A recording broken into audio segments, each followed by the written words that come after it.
All right, guys, we're going to spin an album pie. If you're finding out you won on YouTube a little bit later, congratulations. But if you're here right now, we have 350 albums on this pie. Good luck if you're one of the illustrious 350. All right. What's it going to be? What are we going to listen to? What's this thing going to... What are we getting up and into? What are we getting up and into? Long overdue, I think. Sonic Youth, Daydream Nation. This is actually kind of been a difficult thing to avoid so far in my life. And I'm saying that because you can imagine in the course of the time I've had this channel, a lot of people have asked me, Walter, they ask, have you ever heard Sonic Youth? I'm familiar enough with some things, I thought, right? I typically respond. But the God's honest truth is I've just never listened to Sonic Youth. The God's honest, real truth is I know that they are noise rock. And because people know my penchant for music, most people say, Walter, you like noise rock, you'd probably really, really like Sonic Youth. But it's just not what's happened. So Daydream Nation is the one. Let's see. Am I picking the right one? Is it an hour and 10-minute album? Is this the correct album? Let me double check the timing here. Daydream Nation. What is the album proper? 70 minutes and 47 seconds. Yeah, that seems right. This is it. It is long. I'm glad we started it now. Is that too long? Nah, we'll do it tonight. We'll do this tonight. If I get thrown off, we'll worst case, we'll punt for Wednesday. But yeah, that's pretty much where I'm at with it.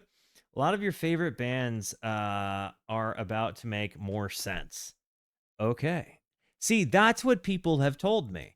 And because so many people have said, Walter, you definitely need to listen to this, it became harder and harder to avoid, right? More and more people go out of their way to try to slip you Sonic Youth songs. And, you know, if you know that it's on the pie, you just can't do it.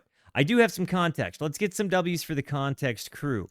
Sonic Youth was a New York City band formed in 1981 and heavily influenced by the no-wave scene and punk. The band consists of Thurston Moore, guitar vocals, Kim Gordon, bass, guitar vocals, and Lee Ronaldo, guitar vocals, and Steve Shelley, drums. They explored noise rock with experimental guitar tunings, forging a unique sound that would influence grunge, shoegaze, and indie rock. They had achieved some underground success with their raw, distorted sound on their earlier albums. Daydream Nation was their fifth album and first on a major label with Enigma. It incorporated more melody into their sound and was their breakthrough album. It is considered a classic album today and is frequently placed on greatest album of all time lists. It is arguably one of the most influential albums on all of modern rock. Kim Gordon makes trap beats now? Really? Hey, do what you love. You'll never work a day in your life. I tell you, guys, I have had genuinely the years of me doing this channel. People have told me, Walter, you need to listen to Sonic Youth. I had just not done so at this point. But when you hear me say things like, I want big, ambient, atmospheric, like what's going on? Are we in space? Like I want all of those things. I say things like that and people respond to me, oh, dude, you should listen to Sonic Youth. So here it is. And that's what we're going to do. Guys, do you know who put this album on there? Like, this is a pretty large slice. So let me know who put this on there. Also, have you heard this album? Are you familiar or are you raw dogging a very first listen with me? This is the Real Stanners. Okay, yo, Real Stanner, W for you. If it's really yours, because again, it wasn't claimed. So if it really was yours, W's for you, homie. Let me know. Again, whose is it? Who have you heard it or are you raw dogging? Guys, I'm gonna hit the play button on this thing. Before I do, it's very important to me that you know that you are awesome. that you are valuable, that you are important, that you matter, that you are deserving of love, and that I am abundantly grateful for even a moment of your time. If you like what you see, feel free to hit the like and the subscribe button. It goes a long way to help me out. If you really like what you see, leave a comment. I would love to hear from you, or join us on Twitch. I stream every Monday, Tuesday, and Wednesday at 8:30 p.m. Arizona time. These people over here are the best people. Come hang out with us. Come discover music with us. I know I speak for all of us when I say we would love to have you by. Tim, you're raw dogging here too? Dude, for whatever reason, I thought that you were just not like frequently a raw dogger here. You, wow, a lot of people. Yeah, true story. You are here with me for the first time listening to Sonic Youth. Just never came up.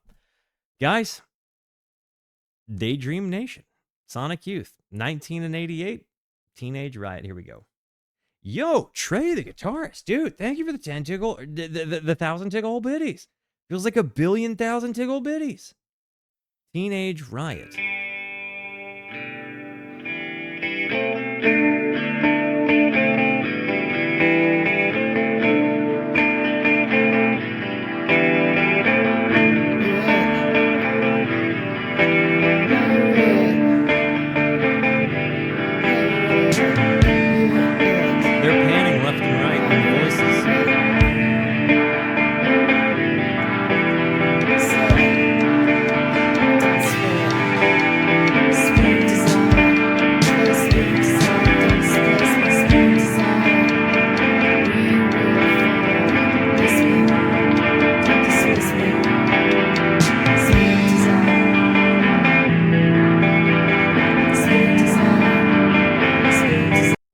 Big hypnotic element to this. Very, very repetitious. And you know what we say about repetition here on the channel? We love it. It makes everything better. What a tuning. Gabdeg. What a tuning. So are you taking that G lower, or are you going up with it? How are you getting your E's tuned to the G's? Are you taking them down, or are you going up? Is one going up and one going down, or vice versa? What a weird tuning.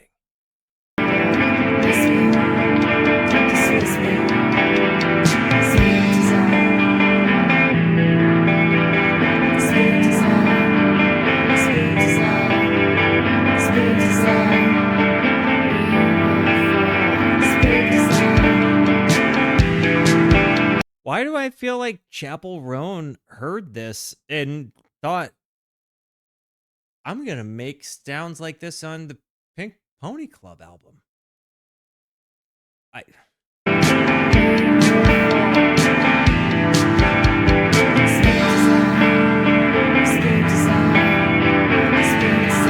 Proto Indie Jam Band. I want to have an indie jam band so bad. It's like I'm a thoroughbred for it. I've been training for it my whole life, and I just didn't know I wanted to do that until I was in my 30s. It's a bummer.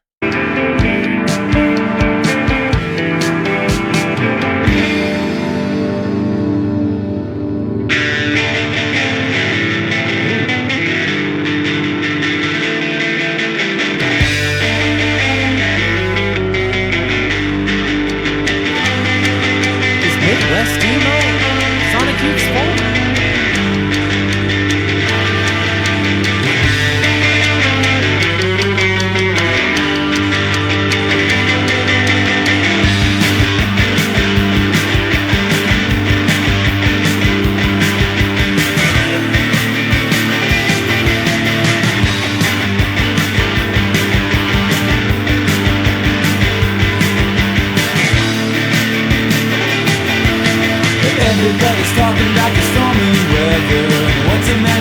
I didn't see it going that direction. I don't know why I thought that. I used to think that Sonic Youth sounded like their cover of The Carpenters because of the movie Juno. That's my only impression of Sonic Youth. I think I'm pretty sure that was the Carpenter, or Sonic Youth that he was talking about. Did they covered a Carpenter song, right? Or am I wrong there? Maybe I'm Superstar. That's what I'm thinking of. But I thought maybe that everything that they did was going to have that heavy ominousness to it, and this is tremendously different than I thought. So I don't know why I thought everything was going to be like dark and sad and seemingly demure, but wow, I said that in the not TikTok use of it, but you know what I mean. I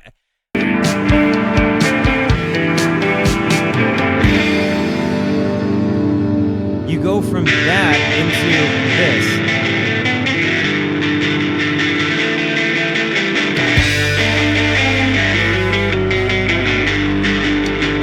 Well, did that cover of Superstar precede this or succeed this? He's talking about the stormy weather. What's a man to do but work out whether it's true? Looking for a man with a focus and a temper who can open up a map and see between 1 and 2. Time to get it before you let it get to you.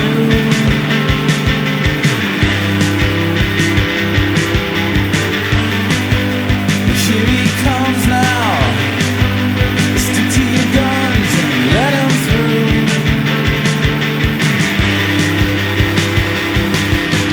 Everybody's coming from the winter vacation, taking in the sun in an exaltation to you.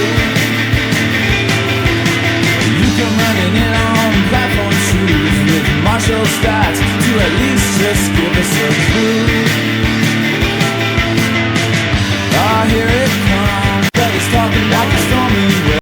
I feel like I'm hearing Band of Horses. I feel like I'm hearing a lot of kind of the 2009, well, I'll say like 2005 to 2012 indie rock stuff specifically happening in there. There is like maybe Rah Rah Riot kind of stuff as well. I didn't think that it was gonna sound like this. I really am getting left like blinded by a left hook here. Here it comes. I know it's someone I knew. Teenage riot in a public station, gonna fight and tear it up in a hyper nation for you. Now I see it. I think I'll leave it out of the way. Even his voice reminds me of Linnell a little bit. I think I'll leave it out of the way. Right there.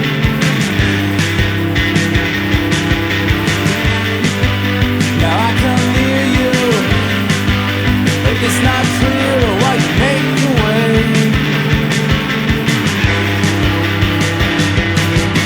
Looking for a ride to your secret location where the Jews are setting up a peace nation for you.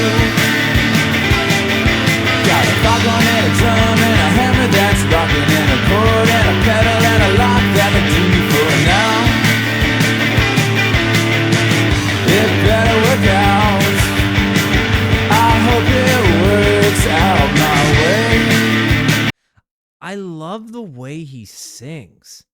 And kind of a like slacker rock sort of vibe, kind of in some ways reminds me of like Malcolmus's approach to what you might hear in Pavement music a little bit. But it's so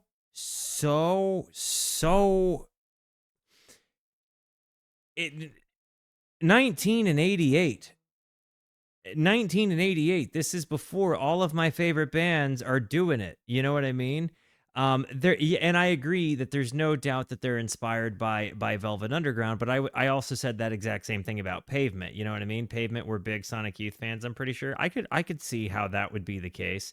The fact that these sound textures are coming out of 1988, I don't know that I ever would have believed any human being if they would have played me this song. I could never have told you who it was, right? But I would have guessed easily this is probably coming out like 2004. It would have been my like best case guess, right? Specifically for these guitar moments. Like, because again, Tokyo Police Club, another band that's like super deep core upbringing to me, but it feels like they're getting a lot of their guitar texture tones coming out of this. Dinosaur Juniors and Dr. Dog are other bands that people say like, Walter, dude, just friggin', we don't know why you haven't. Like, you're gonna feel like really mad at yourself when you listen to these bands and realize you should have been the whole time. But unrelated to those two bands, I really don't think I ever in my life would have guessed that Sonic Youth sounded like this. But I'm alarmed at how in my face their ripple effect in the music I loved the most growing up was. I'm alarmed. A hammer that's rocking and a chord and a pedal and a lock that'll do me for now. It better work out. I hope it works out my way. 'Cause it's getting kinda quiet in my city head. It takes a teenage riot to get me out of bed right now. You better look it. We're gonna shake it up to him.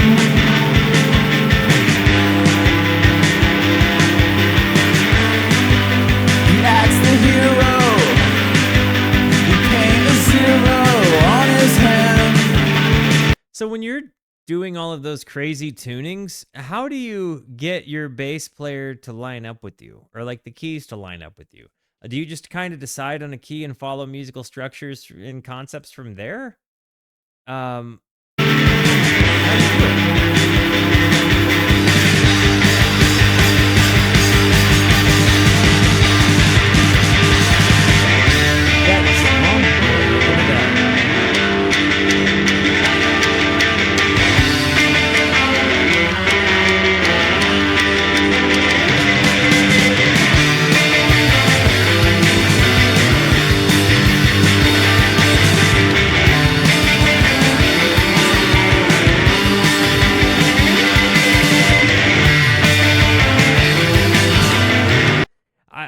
I've seen a couple of people mention television as we've gone through this. It certainly does have a Marquee Moon sort of vibe for it. It's definitely got a little bit of that multiple guitar textures, big ambient things get added as we go in.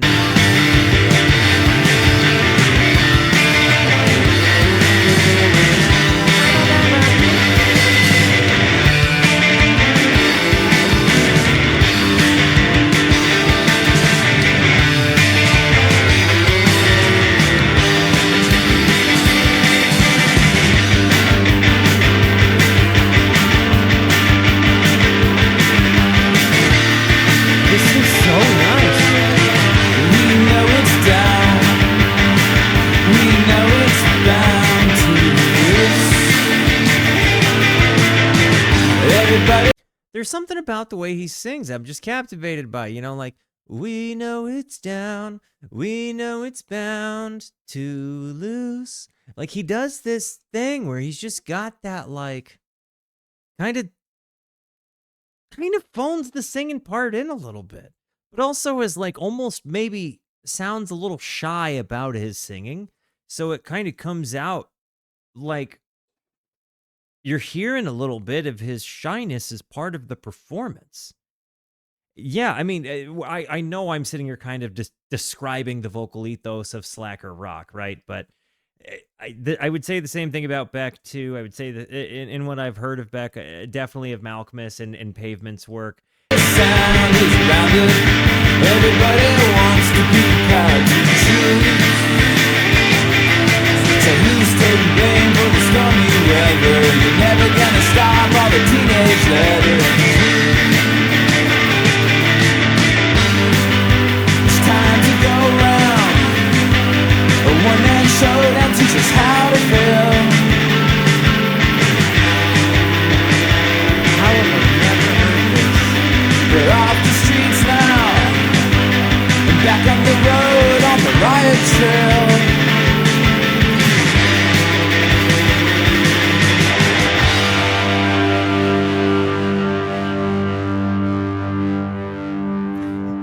getting the understanding or the feeling like that they were probably inspired by New Order. Um, I'm just thinking that between the different sound textures, the guitars are certainly a bit bigger in context here, but it definitely feels like they probably took a little bit of some of the stuff that New Order was doing and put their American vibe to it. Even just something as simple as like this album cover here feels immediately like kind of artsy, but I think a little bit less is more. It's a very simple thing to get, and then you get thrown into kind of like dynamic wall of sound energy. Eh, I mean, I'm gonna end up, and the fact that it begins with "You're It, No, You're It," and you kind of go through the Spirit Desire thing with I think it was Kim's voice, right? And then you transition into this really energetic thing. I mean, this feels like quintessential indie rock. And again, if I would have heard this after the fact, I would have said it sounded like, if I would have heard this and not known it was Sonic Youth, I never would have guessed it was Sonic Youth. I never would have guessed it was like coming out in 1988. That's so bonkers to me. I'll be right back. I got to run an ad. Anyways, getting into the next song, Silver Rocket. Here we go.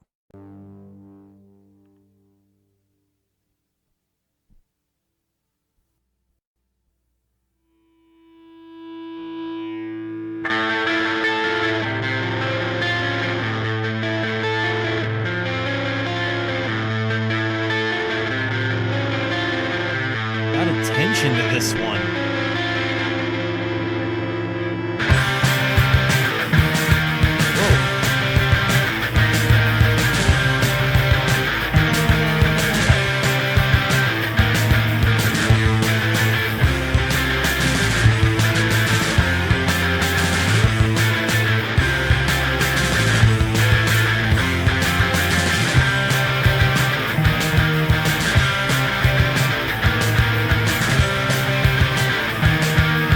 It's like the bass and the guitar parts create a tension among themselves. It's very punky, but there is this like just rub between what you hear the bass line do. Come on, title.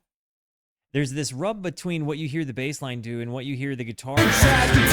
Almost like it's taking, you know, some sort of like minor key or just throwing in a little bit of a blue note in there. Track into the wall TV, amplifier blowing in the hall. Get the sled, cozy different times to the organizer cranking on the knob. You got it, yeah right, silver rocket. I can't stop it, a burning hole in your pocket. Hit the power cycle, helmets on, you got to splash your halo, take you to a moon. And if I climb a few, and up the hammer, you got to pick up the rubber there. Got it. You're right, a silver rocket. Like when you got it, yeah, right, the silver rocket. There's that punk thing to it, but again, it's significantly more than just what you're. It's not power chords. And you know. Can't stop it. A burning hole in your pocket.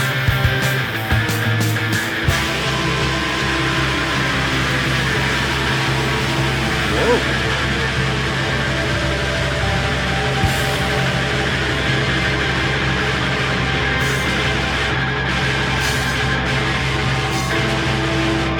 Yo, Rocker T, thank you for the raid, homie.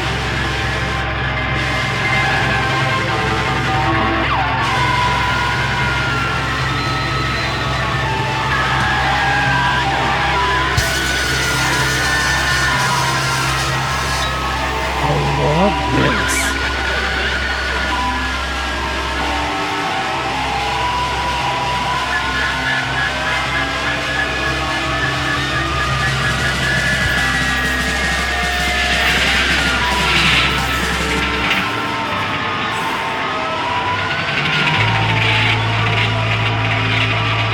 Like I'm waiting for it to drop.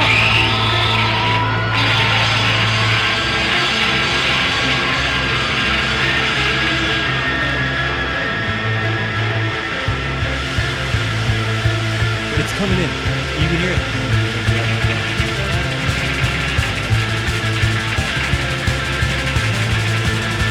This build. I feel like we're still so early into it.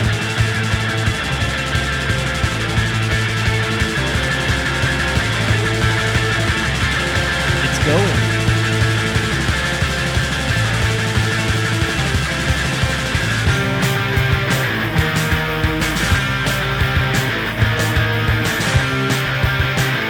That build was nuts. That noise, that chaos, that just overwhelming amount of sound and atmosphere and dissonance and mustard.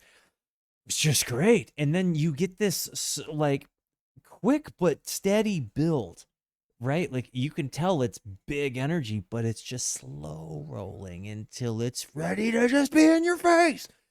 And that's incredible. Can't forget the flashing, can't forget the slashing, standing in the building and experiencing. You gotta have the time, got another in your mind, got your heart injected that can get you so alive. You got it, you're right, it's silver rocket. I can't stop it, a burning hole in your pocket. Is silver rocket a drug terminology that I'm missing here, or is this one of those scenarios where it's like the lyrics are not to necessarily be taken for anything other than a contribution to the sound that we hear? Because sometimes you hear lyrics get used for more instrumental context than they do for lyrical context. You know, like I think Malcolmus is in Pavement is a pretty good example of that, where they like write words that fit the way that they want the song to sound and not necessarily what they want the song to say, right? Nirvana opened for Sonic Youth. Wow.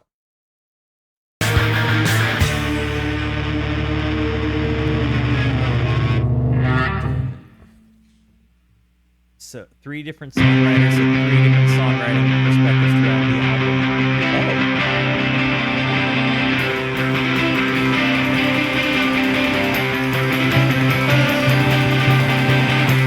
This bass. To the extent that I wear skirts and cheap nylon slips, I've gone native.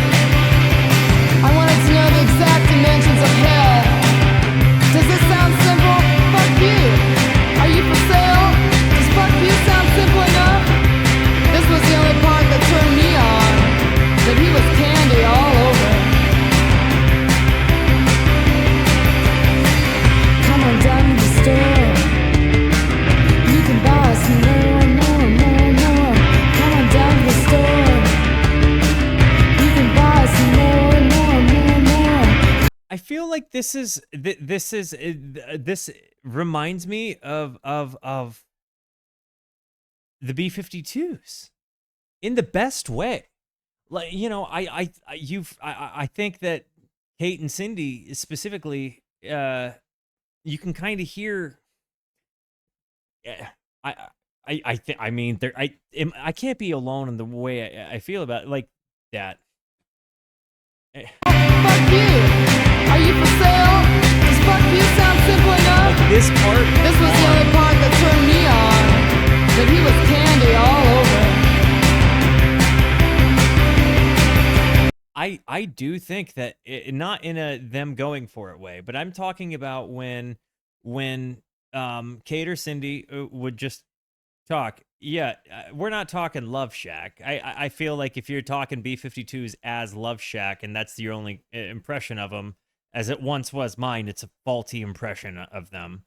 It's a tremendous song, but just not the sum of what their parts represent, I don't think. And I don't think that song, if that is your only impression, you could never understand the point I'm trying to make. Come on down to the store. You can buy some more. Come on down to the store. You can buy some more. Come on down to the store. You can buy some more. There's guitar tone similarities, drum similarities. It's how she's delivering in the subdued way that I'm brought to that.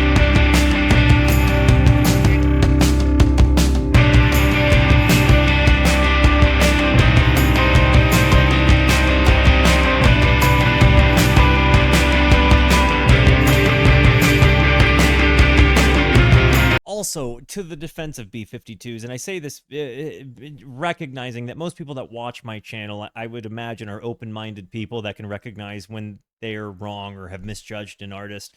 And I think that if you are of the impression that B-52's big song is Love Shack, I think it would behoove you to do yourself a favor and like listen to their first two albums. I really do. At bare minimum, the first one, I think that you would immediately agree that it's mind-blowing that Love Shack was their biggest single. Because there's such a wealth of good music to be found. When you hear what all three of the vocalists there do, and you'll also see the ripple effect in the rest of music that they had. I mean, again, I'm not sitting here trying to make this Sonic Youth thing wax, like glazing B-52s, because it's unrelated entirely. I don't know that this band would ever get pigeonholed in the same even genre ecosystem as that band, but what I will say is that there is a connection, and I like it.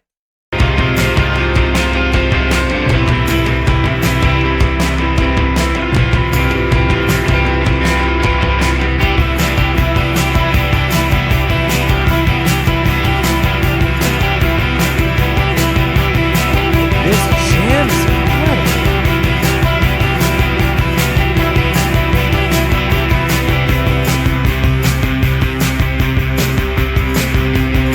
does remind me of television again.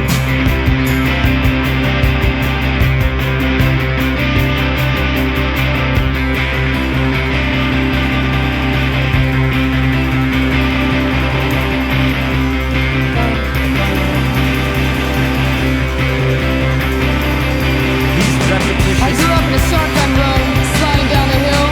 I front with the big machines, still and rusty now, I guess. Our back was the river. And that big sign on the road, that's where it all started. Come on down to the store. You can buy us more. Come on down to the store. You can buy us more. Come on down to the store. You can buy us more. The Tom runs on this? You can buy us more.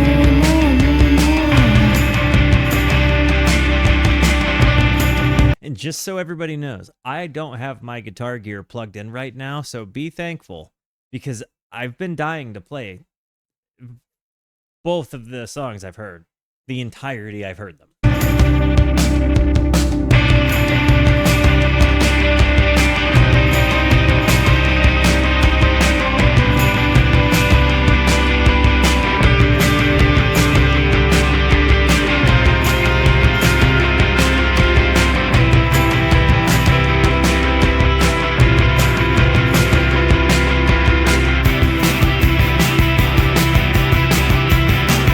Silver Sun Pickups.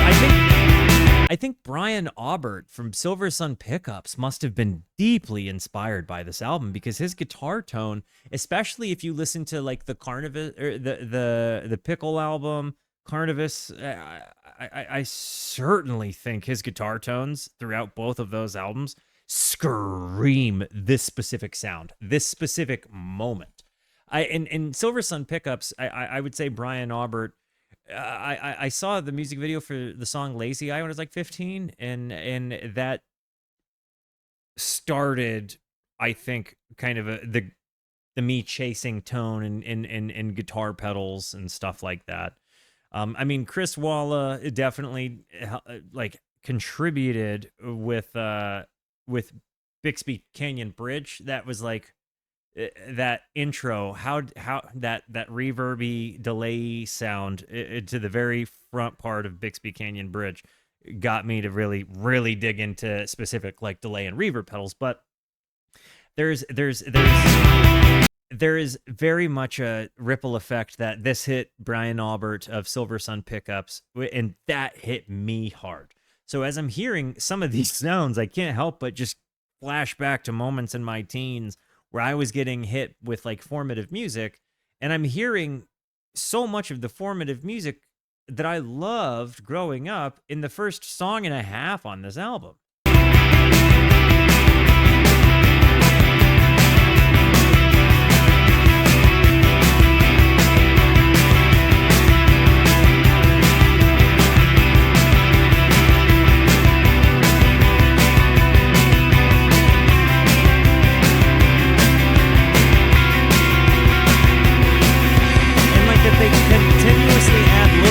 dissonance to the jam.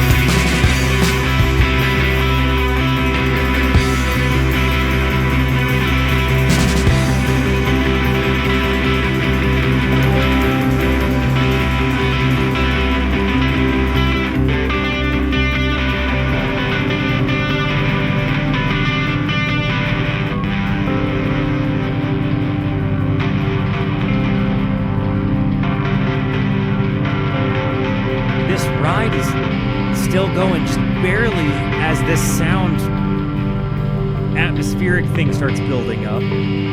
The ride never stopped until then. And now we're just in the soup of decays here.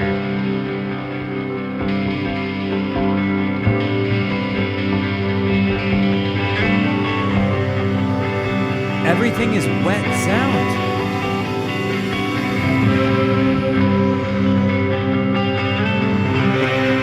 Never mind. There's some dries coming in.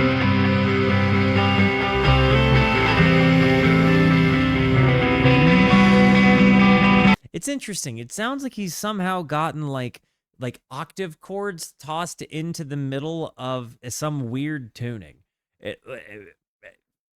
It sounds off, but right somehow.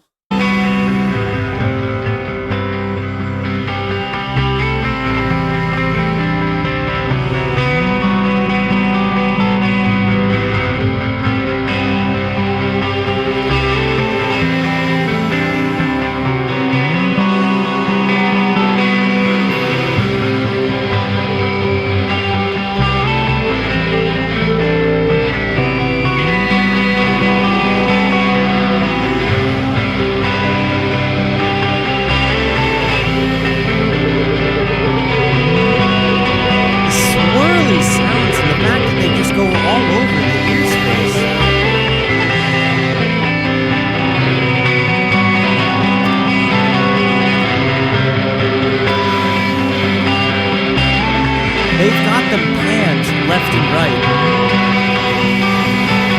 And their decays are spilling over left to right one and right to left the other.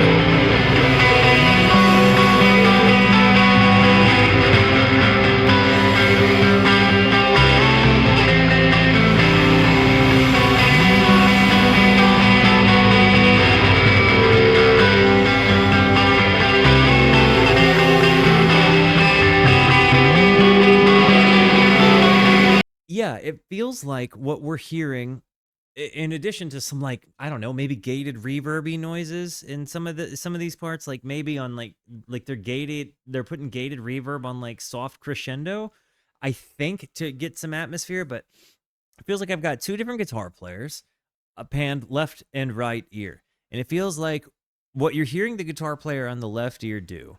You're hearing a lot of sound, but I think you're hearing that sound kind of travel from left to right before it ping-pongs back over, and vice versa for the guitar player in the right ear, whose decays are traveling right to left and then bouncing back. But when you hear the originate sounds, you can hear the higher pitched guitar parts are on the right, the lower tones are coming from the left, but they're traveling left to right from their original destinations and back. There's a lot happening.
insert board fade joke here.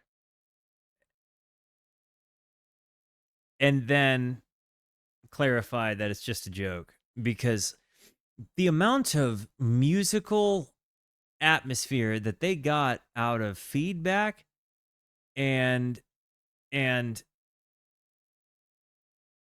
atmosphere and kind of junk noises, like they really made something musical and kind of nuts out of that decay.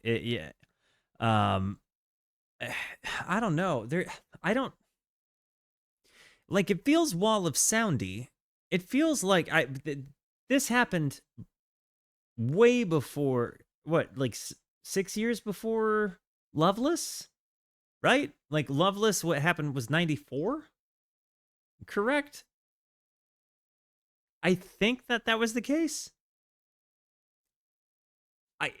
This feels like 91. Okay, so it happened 3 years earlier. But it feels like maybe this lays some groundwork for what we see My Bloody Valentine do. But was like the shoegazy stuff, like, do you consider this, does one consider this shoegaze? Like, was that a thing at this time period? I don't know where this kind of lands in all of that, as far as like, and I'm not talking about genre so much as like time period. This is full on noise rock. So I guess the reason I don't feel that way is because this feels significantly more wall of soundy than it does noise rock. I feel like when I think of noise rock, I think of like birds and outside ambience and like bells and car sounds and like friggin' random chainsaws in a distance. Like I feel like those things are what I, in my brain, feel like you have those noises get used in a musical context of ambience. And this, I don't feel like has that. They definitely used noise, but it felt more like wall of sound feedbacky noise than the other stuff. But I could totally be wrong. Again, I'm just giving you what my impressions are. I'm absolutely okay to have those impressions corrected. That's part of what music discovery is. And the next song is Cross the Breeze.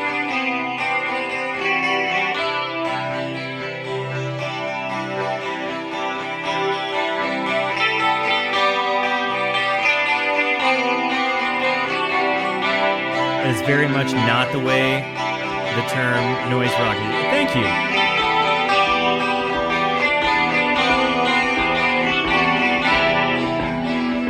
It's like their trebles turned all the way up to 10.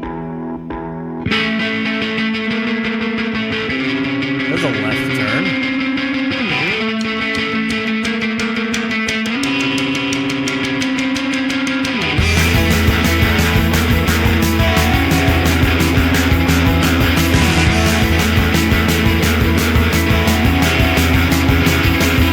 It almost feels like it's gonna have some swing to it, but every time I think it's gonna swing, it doesn't swing. It just keeps.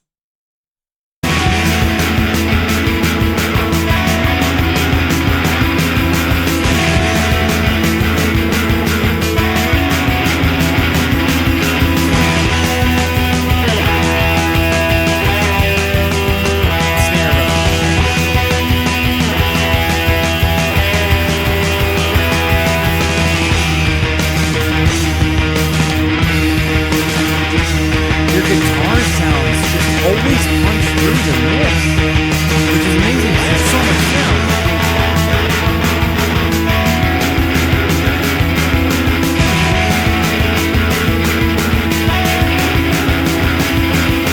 Tim, I think that maybe you've got something on the microtonal with some of the guitar chords, but I also think that part of the nature is that I think that they're not tuned to each other. I think that they're not tuned to each other, so part of it is that, I mean, they could be up to like 37 cents off of one another, and it still technically be A. If it was in A. You see what I'm saying? Like, I think that they're just close enough. And whenever I would say the same thing about the bass. Like I kind of wonder if they all just tuned their guitars to themselves and just agreed that they were all going to play something that was kind of in the key of A. I don't know. But some of those little sounds could be a mix of intention and accident. I think that there's something to it because it's clearly not like they're playing microtonal guitars. But you go into D tunings. I mean, you try to tune your low E string up to a G or down to a G, and you see how well it holds its integrity. If it doesn't snap when you try to go up to the G instead of down to the G, and if it doesn't wobble and give you a gross sound at the low G. It's a very keeping those in tune on its own is a challenge, but then you try to line that up with other musicians.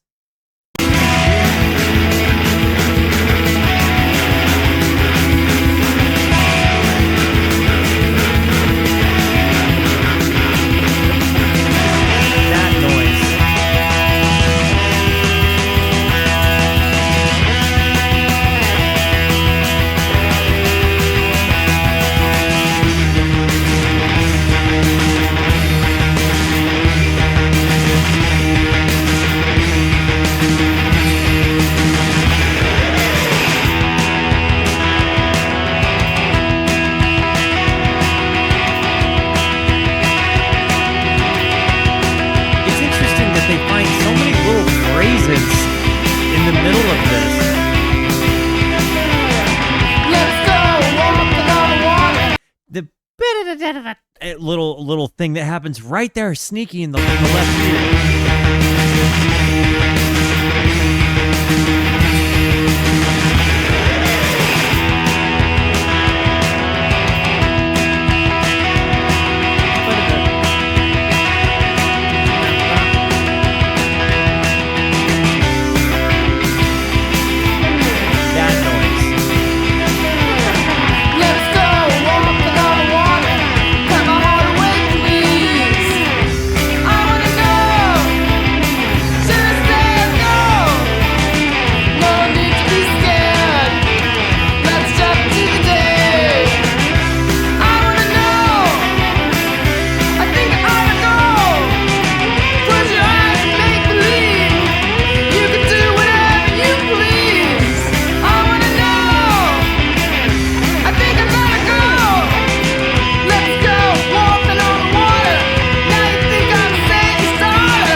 those little phrasings definitely give me the microtonal vibe. I think this Kim gal has got like a quintessential punk rocker's voice. Yo, dude, Ghost Ship, thank you for giving a sub out. I appreciate the heck out of that, my homie. Yo, Prophet, say thank you if you're here. Guys, I as we've gone through the song, I also am still kind of more and more convinced that she reminds me of like B-52s. But, I was thinking about it, like, if B-52s weren't from the South and, instead we're living in New York City, I could imagine that their attitudes might be a little bit differently. They wouldn't say things like, doesn't that, feel a whole lot better? But I do think that there's a different ethos between their stylings. But I think that there is a similar delivery. I think that there's like maybe similar vibe and lyrics, maybe meter and delivery. I don't know why I think that it lines up. Her voice is pretty abrasive. You don't love it at all. I think her voice is fantastic. I really love a queen of punk just getting it though. I'm trying for a future. It's funny that way.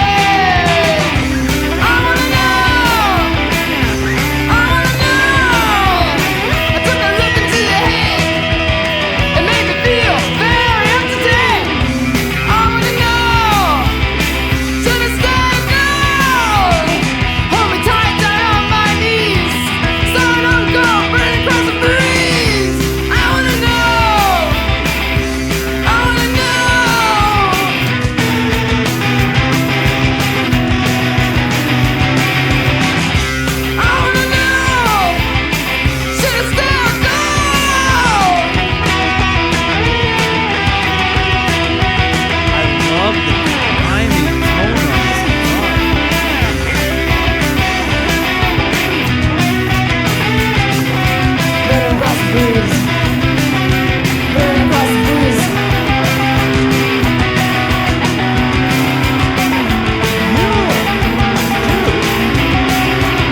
RJ, dude, thank you for the 1,500 tickle biddies. I don't know what the heck that was about, but thank you. Dude, you peach.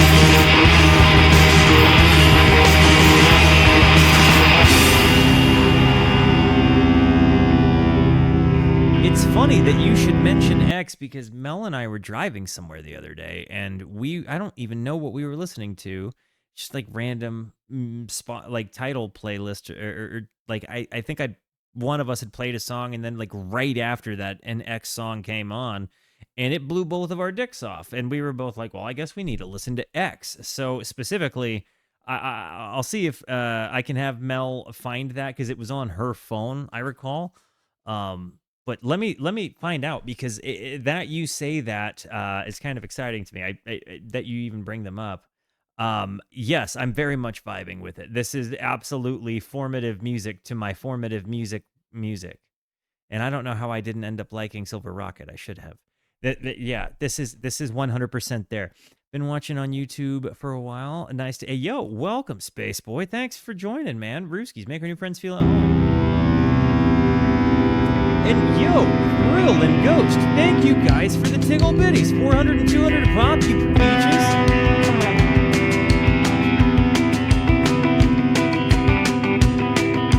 This is a golden moment. I want to go back and hear this transition in.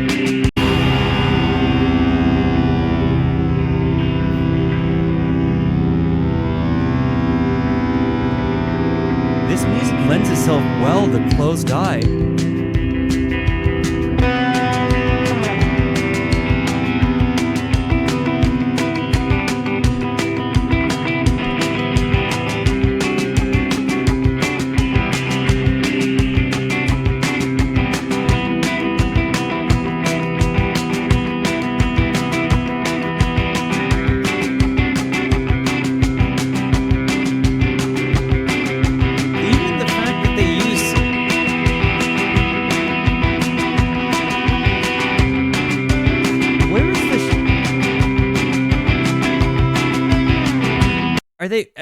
Are they playing like the strings above the nut of the guitar to get that jink jink sound?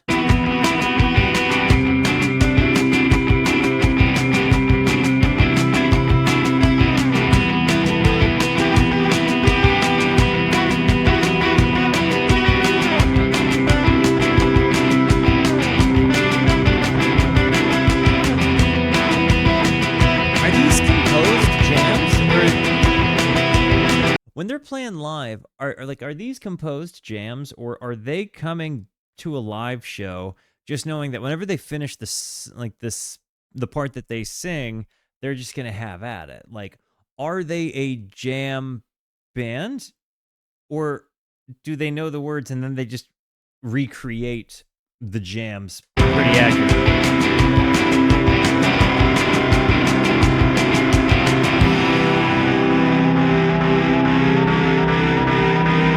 Oscillation building. That's a very slow turning delay pedal.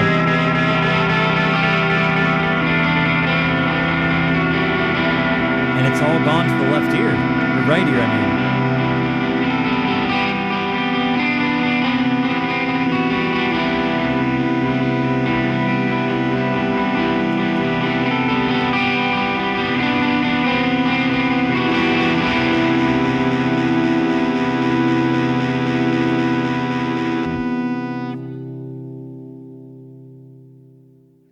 Reggie in the Full Effect, like Sonic Youth as well. There's like, I'm hearing so many bands wrapped up into this one that like very obviously these guys went out of their way to inspire. It's like very, very, very clear. And it's so cool to me that it doesn't take that long into this album to connect the dots that that is the case. I can't see anything at all. All I see is me. That's clear enough. That's what's important. To see me. My eyes can focus. My brain is talking. It looks pretty good to me. My head's on straight. My girlfriend's beautiful. It looks pretty good to me. Sometimes I feel like this is the most hilarious and kind of intentionally like selfish thing ever. I can't see anything. All I see is me. It's clear enough. That's what's important. To see me. My eyes focus. My brain is talking. It looks pretty good to me. My head's on straight. My girlfriend's beautiful. It looks pretty good to me. Maybe I'm wrong. I don't know. It was the way that he was saying to see me. It kind of seemed like he was intentionally putting himself self-centered. it's beautiful. It looks pretty good to me.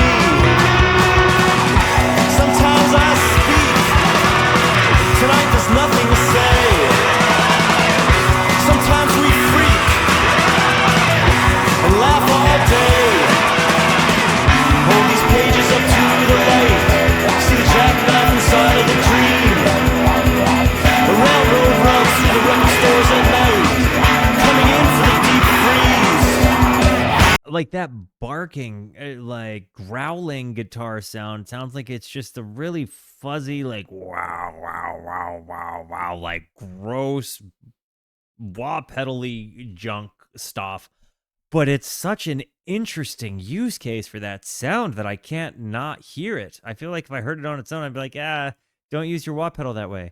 But in this case, I'm like, whoa, what a use of your wah pedal that way. Runs through the record stores at night, coming in for the deep freeze. A simple word, are you there in the cold country? Your eyes so full, your head so tight.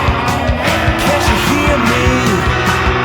Remember our talk that day on the phone? I said I was the door, and you were the station. With shattered glass and miles between us, we still flew away in the conversation. My cup is full, and I feel okay. The world is dull. I'll bet you Cake was maybe influenced by this Lee guy. But not today. She thinks she's a goddess. She says she talks to the spirits. I wonder if she can talk to herself, if she can bear to hear it.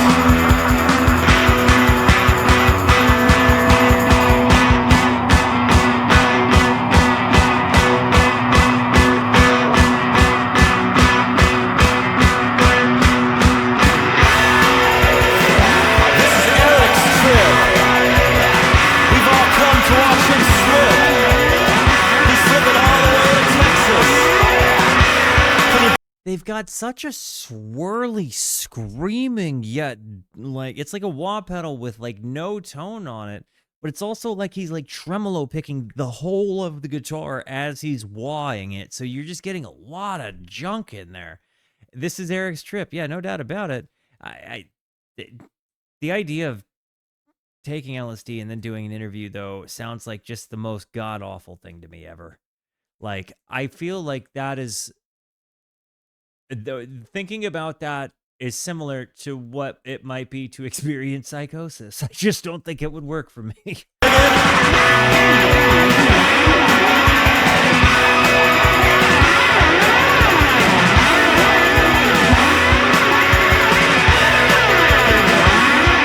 almost like the guitars are recreating siren.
lights, see the jackknife, see the dream. There's something moving over there to the right, like nothing I've ever seen. Nate Moonlife, dude, thank you for gifting 5 subs, you friggin' peach. Dude, I appreciate Timu with the raid, dude. Thank you for both. Dude, you guys really just kind of back-to-backed me there. Oh my gosh, dude.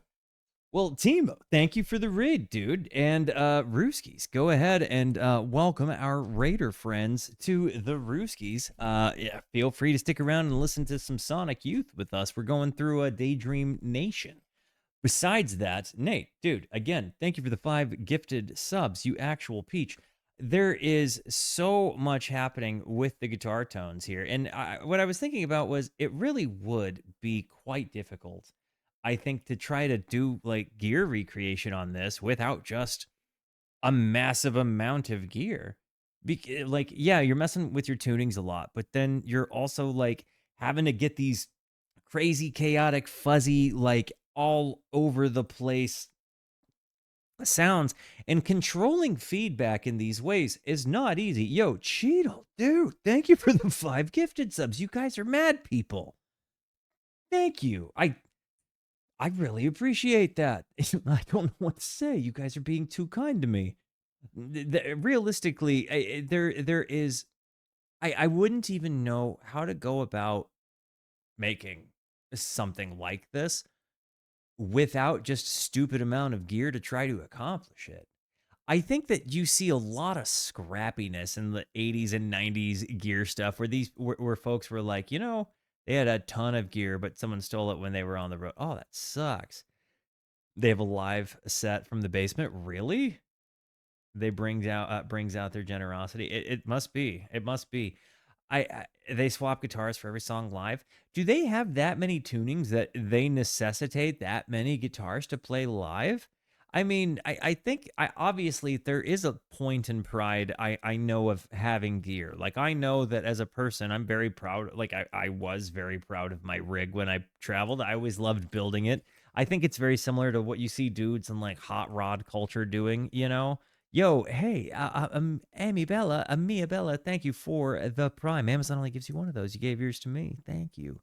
But I do think similar, you see dudes that build their rigs kind of view their rigs as like a hot rod, a hot rod car. Like, you put effort into where you place your patches and you're, designing your signal chain and trying to just get that sound in your head to come out of the speakers. I understand the pride behind that, but I also think I understand what kind of tremendous effort it would be to get these tones and then lock into another person doing the same thing, and both of you kind of have the same concept of where you want to take it musically. That is a pretty difficult thing. You have to be really, really locked in. You got to have a lot of chemistry. But then you also have to have a familiarity of like the stuff your gear does that you probably shouldn't do. Like, you got to know it's little, like, oh man, like if I'm twisting the knob and getting it to oscillate and then I like turn my tone or my feedback way up at the same time, I can get some crazy sound. Like random moments like that, you see a lot of dudes discover a lot of stuff. Next song is total trash after the ad break. Let's do this thing. Shall we? Let's hop back into her. Let me get us there. Going into total trash. Let me get... There we go.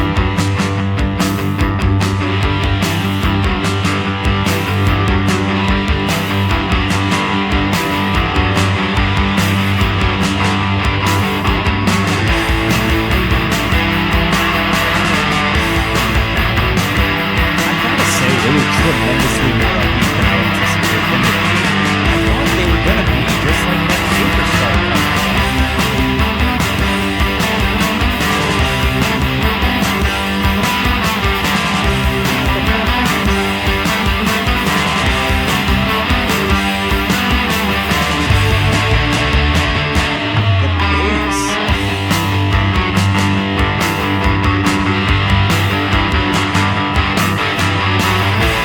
was commenting on how just that bass comes in entering. If my voice It started at the top, now it's spiraling down. Works best when it's lost, digging underground. Never mind it now, we can bring it back.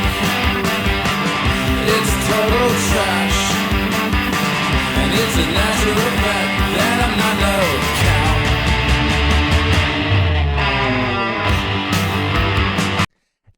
that down, such a good, captivating line. But then you like, I'm kind of fighting whether or not I think that the lyrics are like glorified instruments, or if they're saying something. Does that make any sense? One of these days, I'd like to suggest Deftones to Waltz. You know, a lot. You're not the only one, and doesn't know. Welcome to the Rooskies. Rooskies, make the new friend feel at home. It's total trash, and it's a natural fact that I'm not no cow. You think it's about the drug war?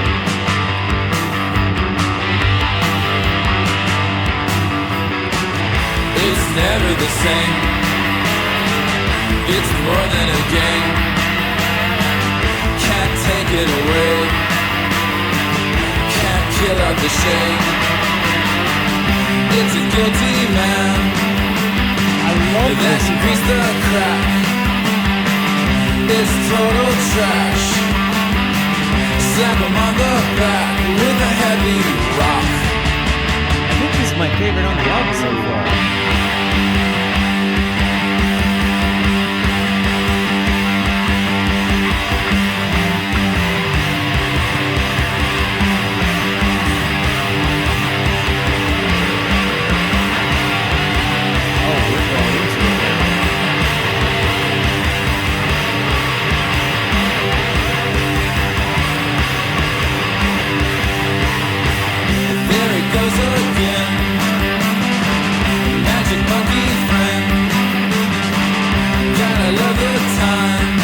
My mic audio is low. Yeah, okay, here. That should help us out a little bit.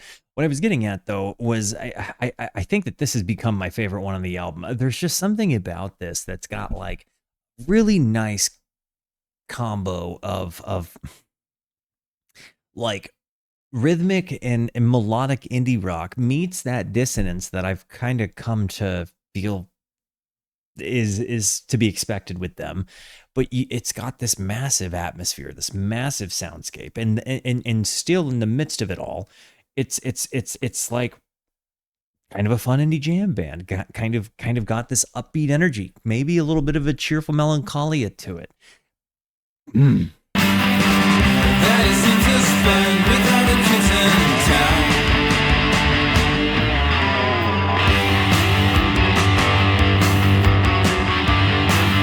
A little bit of a garage rock sort of vibe.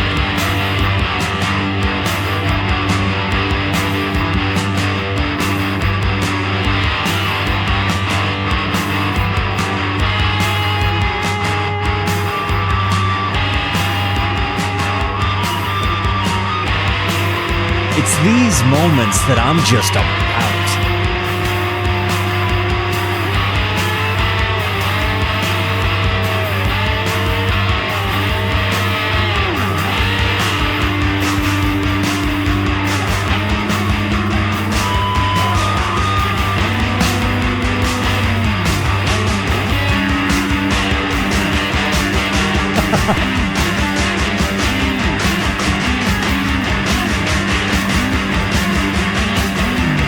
The drums getting in your face here. The pick scraping on the left ear.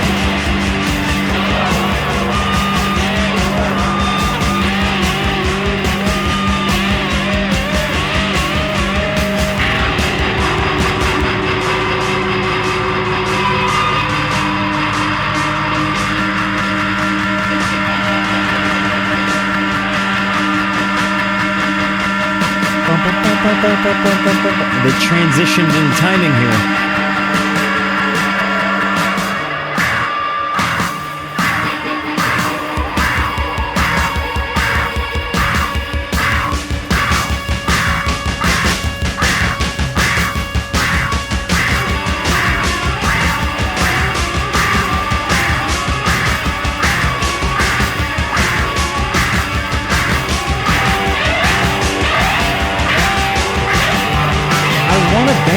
to do this with.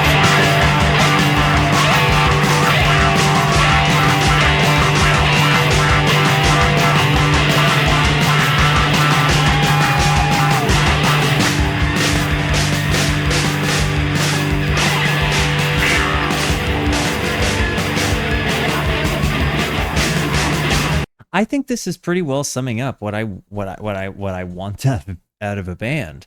You know, the longer the longer I have been doing this, the more and more and more I've had music get into my face about how I need to be a part of it. Like I need to be a participant in it, and not just a listener. I need to, you know, and when I hear stuff like this, it's like the longing I have to just be with a few other people and just be like, okay, here's the shell of the song. Let's decide to go crazy, chaotic in the middle of it. And then when telepathy tells us it's time to bring it all back together, we will. And then we'll close her down. And I want that so badly. And, you know, I like to the point that like in my own private time, I'm like playing with jam tracks and trying to like recreate this like in its own.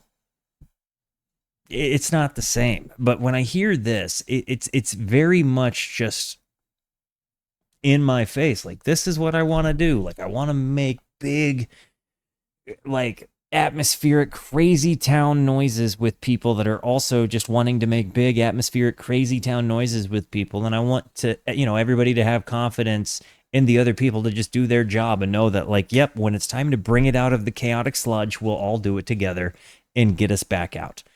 There's something so appealing to that about me. It's appealing about that to me, rather, not about me. But you understand what I'm saying.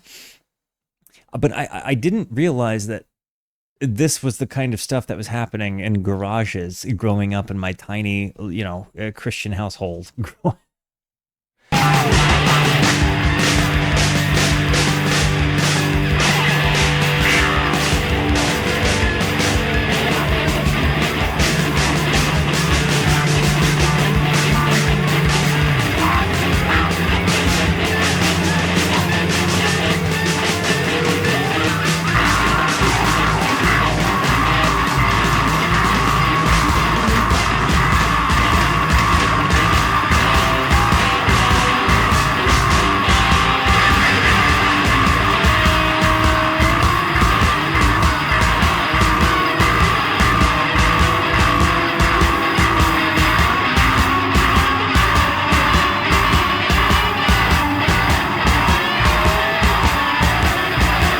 Swinging.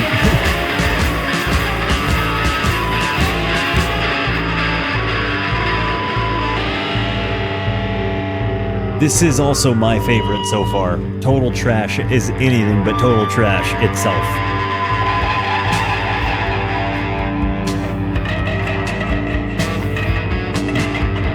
And they're circling it back. Yes. Yes. This is the song of. This is the song. It started the top. Now it's spiraling down. Works best when it's lost. Digging underground.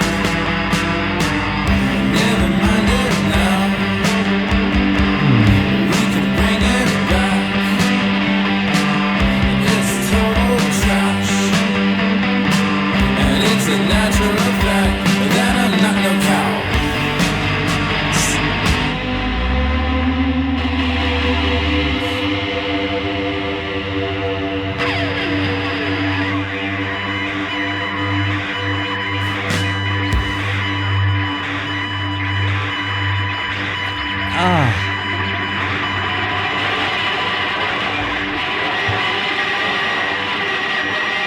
End of disc 1.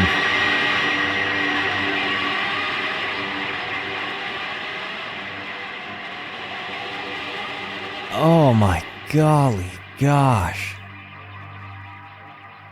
What a disc 1 that was. On disc 1 alone, this is an S tier album. Oh my gosh. End of side 2. Okay, yeah, I guess it's a double album, so technically 4 sides. So disc 1, yeah. I see what you're saying, both of you. This is not music. I'm now understanding why people are like Walter. Based on what we've observed you listening to over the last couple of years, Sonic Youth. It's got to be. That makes sense to me. There's like, it's not lost on me any longer. I'll put it that way. But I'm kind of glad I'm finding it here in life now, because I have a better concept of maybe how to reach it or reach for it. I have a maybe better understanding of like, is this already a Terminator? Yeah. Yeah. Yeah, it is. There's no doubt. Oh my gosh. I think a lot of it is, though, that it's just like, I can tell that this band was inspiration to the inspiration of my inspirations. And that's a big deal. To me, that's a really big deal. I just, if you know me and you know the relationship I have with my formative music, you know that I've spent a lot of time kind of chasing that. Now, no human has infinite time to chase everything and find everything, but this is just rubbing off into so many other areas that I didn't necessarily realize. I didn't think I was going to mention a lot of the bands I did as I came into this album, and as I'm finding it, it's like there's constantly new little nuggets of sound that you can dig into. You know, you hear random little leads or random little bombastics that they just do once, and then, they're gone just as quick as they come. And I think that there's something kind of about the Easter eggy nature of the sound that they have that is so captivating to listen to.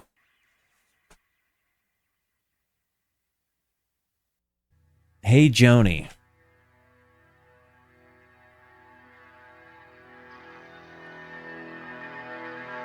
Eggy is a band worth listening to, dude. Ain't that right, Clarky? Happy 14th birthday to my dog, by the way. 14 years old.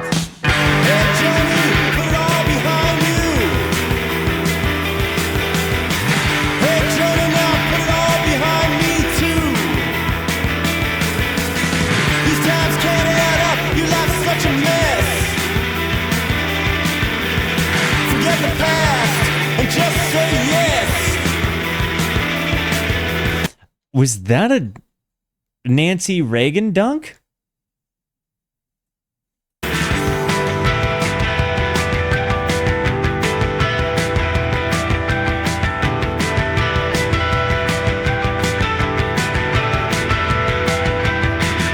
me, Joni, am I the one to see you through in this broken town? Can you still jack in and know what to do? I remember our youth, our high ideals. I remember you were so uptight. That time in the trees, we broke that vice. We took some steps and now we can't think twice. There's a really cool stream of consciousness to this.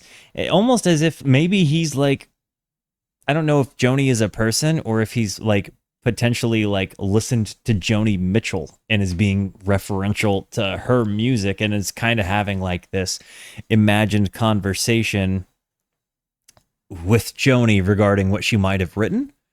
Maybe I'm superimposing myself onto this. And so if this is the case, do forgive. Yo, Wizard Skinner, welcome to the Rooskies. Goated name. Rooskies make our new friend feel at home. But yeah, it kind of feels like a stream of consciousness conversation with Joni Mitchell, having listened to Joni Mitchell.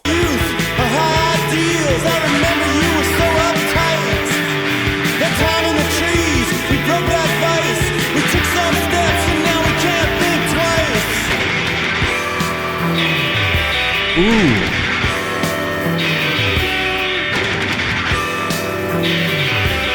See these things. Tell me, Joni, am I right by you? Tell me how you're gonna lose this hard luck. Hey,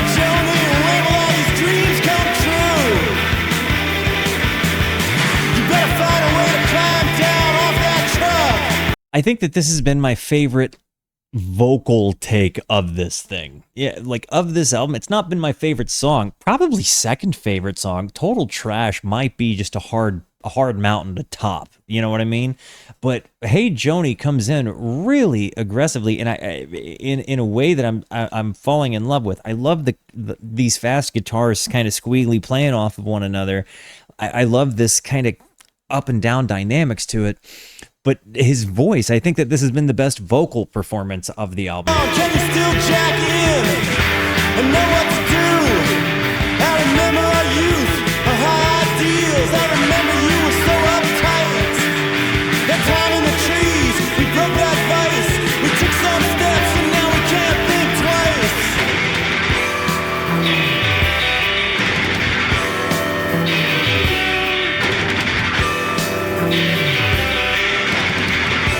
Also, speaking of Joni, she did weird tunings. Am I right by you? Tell me how you're gonna lose this hard luck. Hey Joni, when will all these dreams come true? You better find a way to climb down off that truck.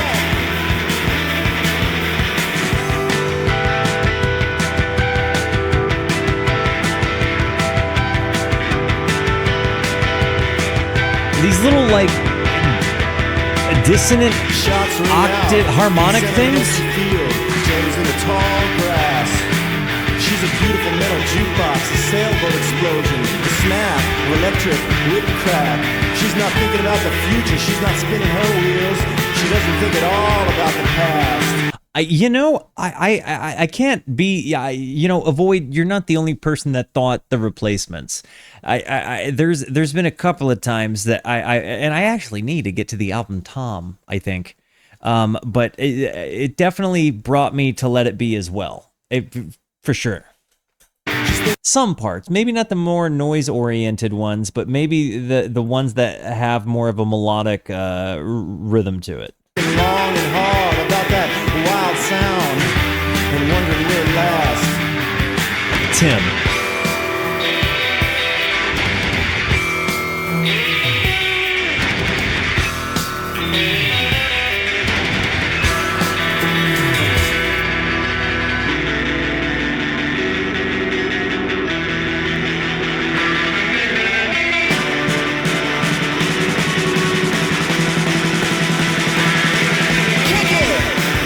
The drum explosions in this album are lovely.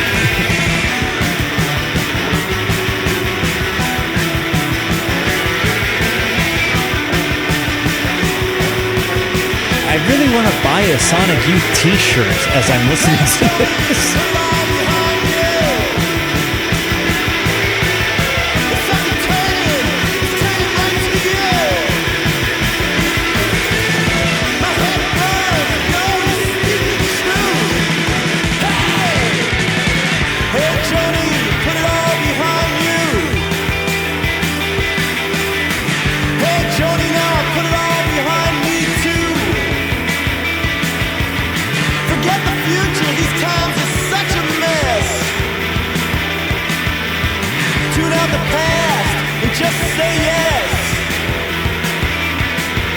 See, there's these like random moments where it's like it's like the guitar parts have these moments where they like speed up and slow down.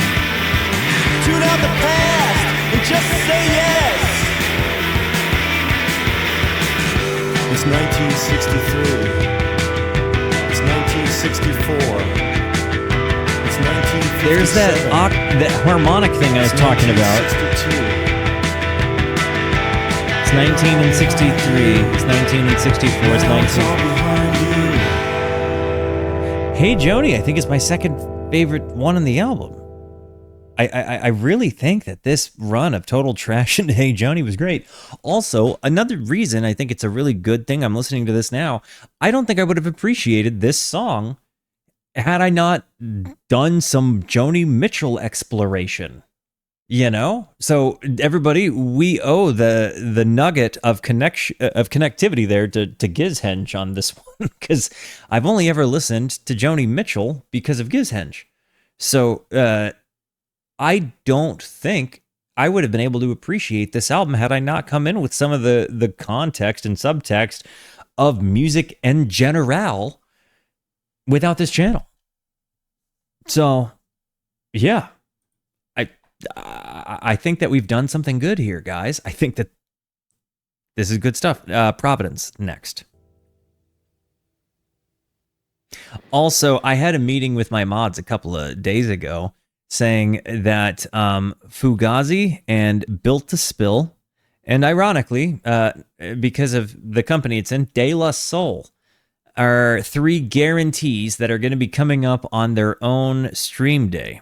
Those 3 bands inspired one of my all-time favorite artists, Formative 5. He talked about his 5 most formative albums, and Fugazi, Built to Spill, and De La Soul were listed. So all 3 of those are going to be albums I visit in a show. But that comes up just because of, you know, what had been you know, mentioned there about Fugazi.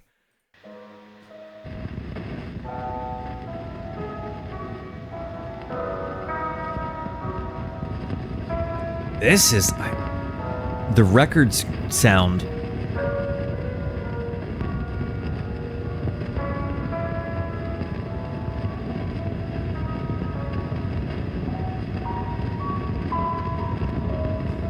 What a beautiful piano piece underneath. Just the most aggressive needle scratching a vinyl record sound I have ever heard.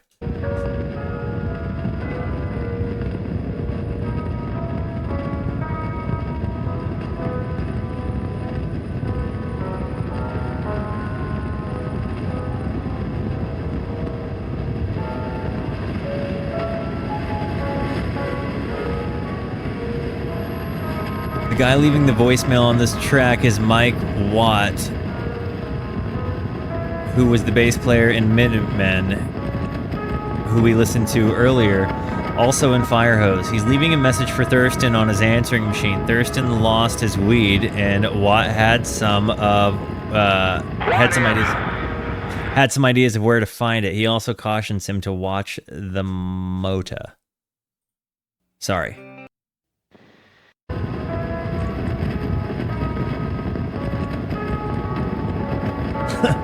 Welcome, Indie Robotron. Rooskies, make our new friend feel at home. Good morning to you over there in Brazil. Love you, homie. Thanks for coming by. Right here. I'm downstairs in your window. Your phone booth. Your are you kidding me? Thurston, Juan. Thurston. I think it's 10:30. We're calling from Providence, Rhode Island. Did you find your shit? You gotta watch the motor, Thurston. Your fucking memory just goes out the window. Goes out the window. Where is that Watt guy from? He's kind of got like a funny accent. He sounds like he's from the Carolinas, maybe? Thurston, your fucking memory just goes out the window. Or maybe the Midwest, maybe like Ohio or something. Winda has Ohio vibes for sure. San Pedro, California? Well, you can't win them all, can you? Sometimes I'm wrong. We couldn't find anything there at all. We were wondering if you looked in that trash can. When we threw out that trash, man, was a bag in your hand. Did you dump it? Call later. Bye. It's really nice that he's trying to help his buddy find his bud. Like, and he's calling him from payphones along the way to be like, hey, I just wanted to, you know, did you find it, buddy?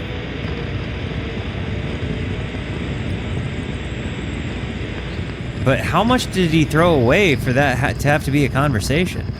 Like, I'm not calling my buddy if he accidentally threw away like a gram or 2, right? But if we're worried that my guy might have thrown like anything over maybe like a half, I'm probably calling him on. You know? Maybe a quarter. I'd give him a quarter. But like, how do you accidentally throw anything over a quarter away? I don't know. You know? I'm wondering how it happens.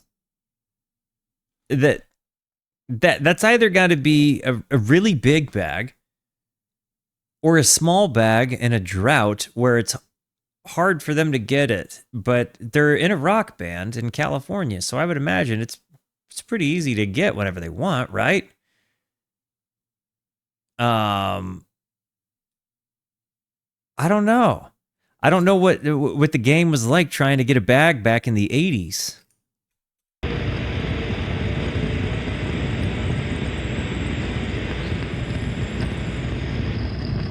Like, by the time I was buying bags, it was pretty easy for me, you know?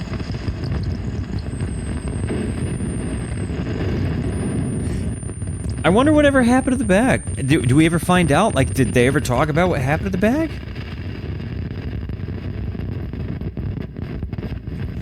But, like, if this is their 5th album and it broke, like, they're at least a successful enough band to have been making some money, right? Like, they're like, surely by the time you have album number 5 out, you've got a consistent guy.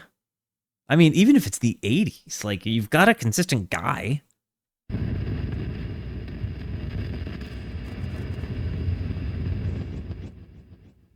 Mystery solved. Patrick Swayze found the bag and smoked it.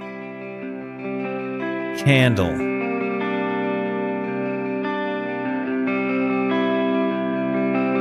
Okay, so to my old head friends, I'm asking you as a guy that didn't smoke until like I was, you know, it was after 2009, you know, so consider that was the first time I'd ever done it. I never had to go through some of the pageantry I'd say that you guys did, right? Like, yeah, I had to meet people in uncomfortable Walmart parking lot situations before I moved to a place where it was like you could just buy it like tacos, but that's neither here nor there, right?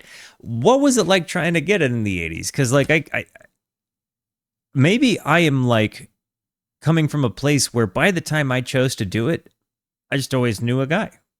I never one time had the problem of, well, I don't know what to do. How do you get it? I never had that problem. It just didn't exist.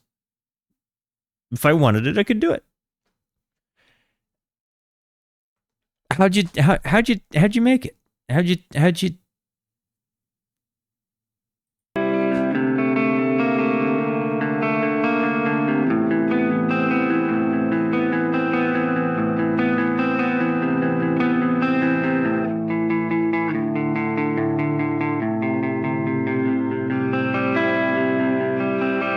It's so interesting that this has moments of really happy feelings, but also hesitant, scary ones sometimes.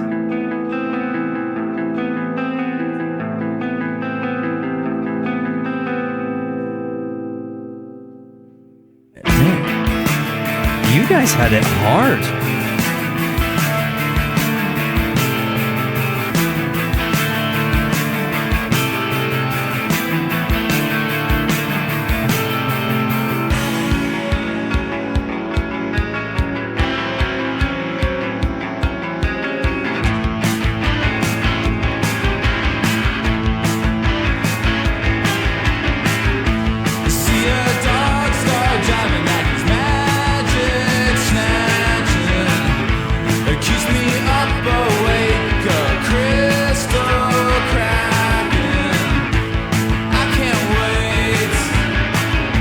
I'll bet you Pixies really liked Sonic Youth quite a bit, huh?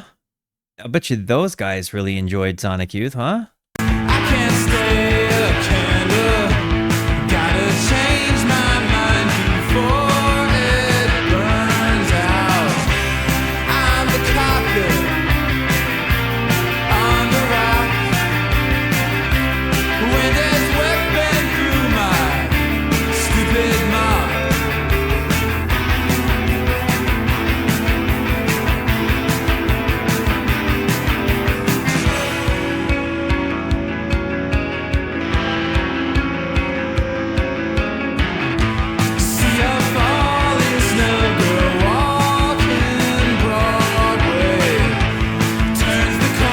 I'm not trying to say derivative. I'm saying inspired by. I feel like that's, I need everybody that watches this video to hear me clearly. If I say somebody reminds me of X, Y, or Z. That is in zero way me saying anybody is derivative. It's simply saying sound textures are similar enough, translatable enough. It's sometimes a question of, I wonder if one contemporary inspired the other or vice versa. Or, I wonder if one thing had something to do with the other. But, just because Jimmy Page heard Smiley Smile and thought, maybe I could try theremin and psychedelic stuff and harder rock, doesn't mean he was being derivative of the Beach Boys, right? I think in a lot of those ways, like, when I make these comments, it's me simply putting little dots out there and trying to connect musical dots. And I sometimes realize, like, those aren't musical dots to connect. Sometimes I realize those are just coincidental dots that look kind of similar but don't actually need to be connected. But I do think it helps me form a musical vocabulary and web. That to me is just nice. Like, if I wanted to explain to somebody Sonic Youth, and I think that they'd really like Sonic Youth, and I just happen to know a whole bunch of bands that like make sense to those people, I would say, like, hey, if you kind of got vibes, like if you kind of like this and that, you might like Sonic Youth. I just listened to them and they kind of reminded me of this and that. I don't know. But I'm never coming at it from a point of being derivative unless we're talking about, like, I don't know, Jorge Ben and Rod Stewart. Then yeah, that's derivative.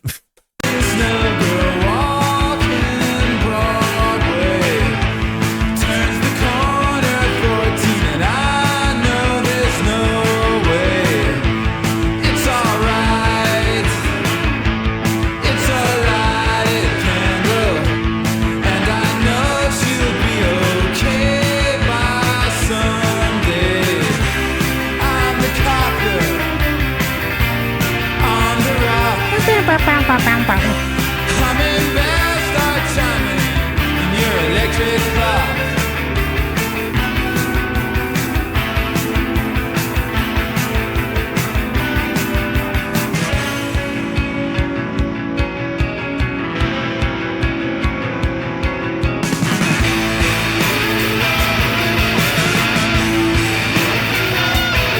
These really screechy parts.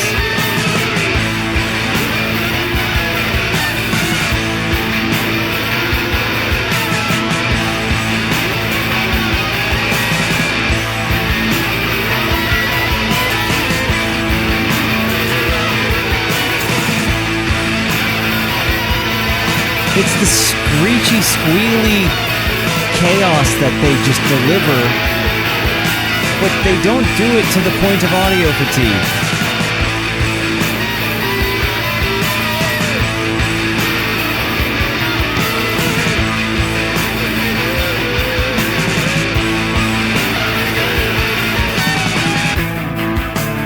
See, it's those moments that I don't like, those big sound blast off moments, not moments that remind me of Pixies at all, right? Some of the other sound textures, sure. Some of the other moments, okay.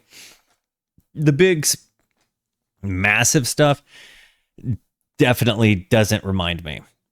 But I think that there's a really cool thing. Like, I don't know how many people were doing these like big, massive soundscapey, like crazy town things before Sonic Youth. So, I don't know how far back it goes, but did Providence, how am I missing songs?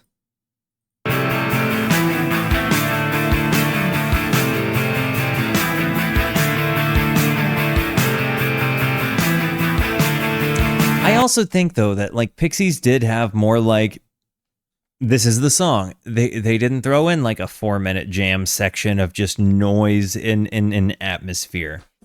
Not nearly as often anyway. If they did it, I haven't found it.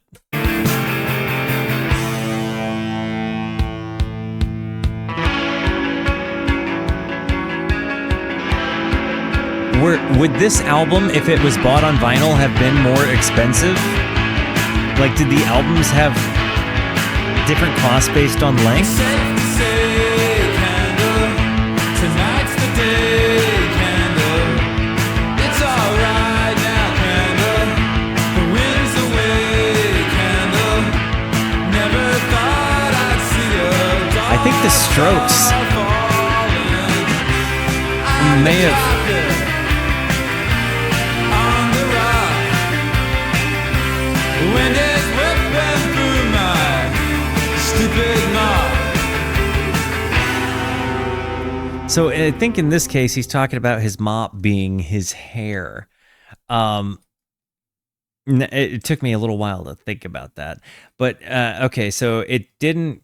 So it cost a little bit more for a double album, but not like double. Okay. The Cure let songs breathe in a similar way, just less abrasive. I would agree to that. Yeah, like especially Cure intros, you get a lot of real big soundscapey, kind of build up. And honestly, it's less soundscapey, less mustardy, less maybe dissonant and chaotic. But they definitely allowed their stuff to kind of move. So double vinyl LP approximately $12 to $15, and for a CD or for a USD compact disc, approximately 15 to 18 for a USD compact disc. Typically carried a premium over vinyl during this era, and the cassette would have been like 9 to 11. Okay. If a single album was $7.99, the double was $10.90. Okay, $10.99. Okay, gotcha.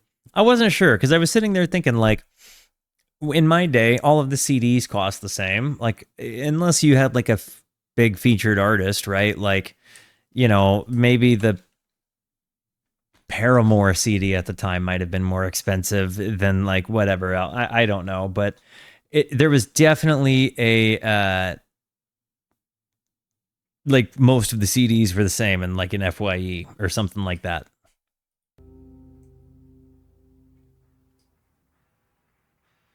Washing machine after this one?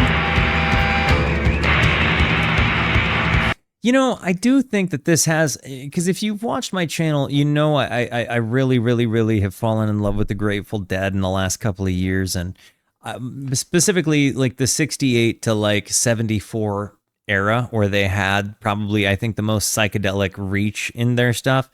Obviously the 60s in the acid test era, you see a lot of that, but the big chaotic mess of stuff and then them just bringing it back, it does feel like some of this kind of takes lessons out of the 60s era of the Dead book, but then put like indie rock sound textures to it. But somehow this is an 80s album, which is also just mind-blowing to me.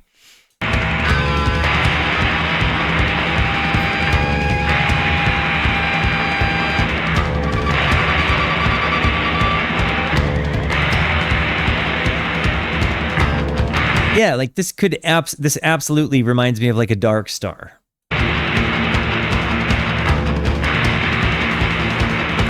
Not this song, but some parts.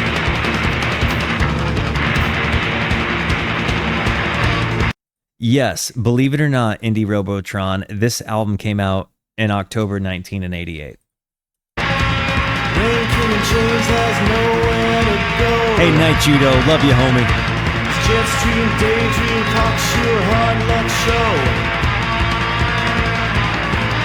His lips a fountain, his daylight sparks. He's a shotgun, schoolyard, streetwise, white-hot kid. With a whipped cream phone call, breakdown, Wayne King, fist. This reminds me of Lou Reed. His mind a countdown, his daydream sparks. Like this reminds me of Velvet Underground. I need 3 years to clear these thoughts. Hey, I'd like to say I knew one true thing. It feels like years and all I've done is. It's like if a James Bond song took an LSD, like took a mushrooms or some LSD, and was peaking when they were trying to play the song, so it wasn't coming out like creatively inspired, it was coming out like mad and chaotic.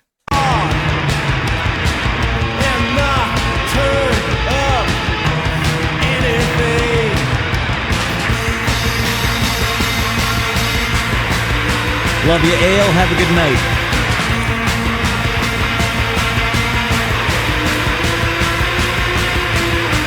Let the black tape roll over my bed. I'm waiting here for some reality crease. There's one big dead end in my head. Am I the only one that hears the Bond song thing? Oh, absolutely. I'd listen to more My Bloody Valentine.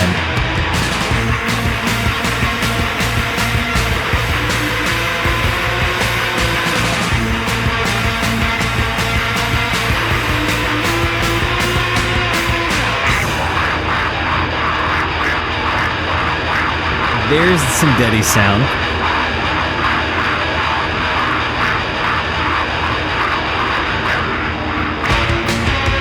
Crossfire Rain King with his Cadillac kid.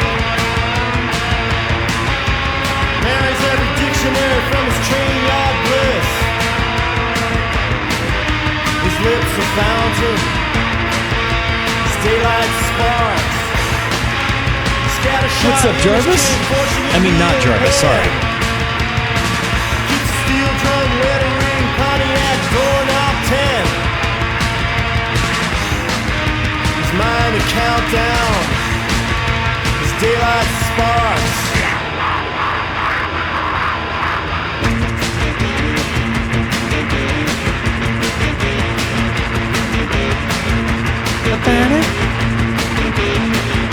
See, little tone moments like this. I get such a tone boner over these random moments where these like you get these random little drive-in rhythms that the tone is just so good.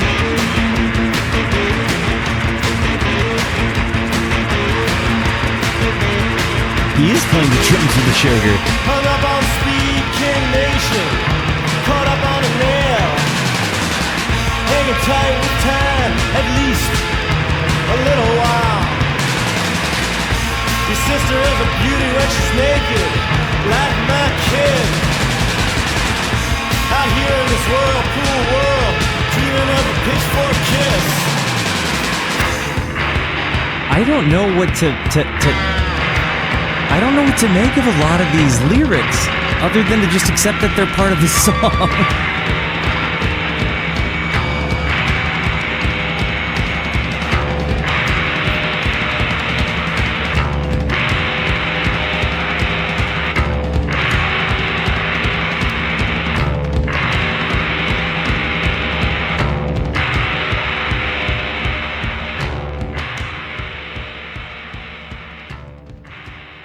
I'm really impressed. I keep thinking I'm hitting like on these songs, and I don't know how it's not registering. I feel like I've been clicking like, so I don't know why it's not saving. Anyways, I have to run an ad. This turned out to be, obviously kind of a long album, but we've got 4 songs to go. We'll close her down when we come back. We're going into side 4 of the album. Let's go.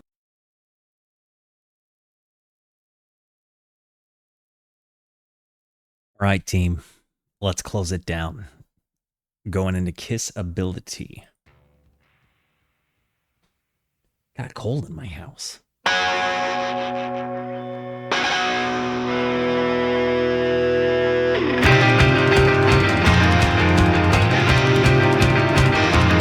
I love the tom work here. They play so fast.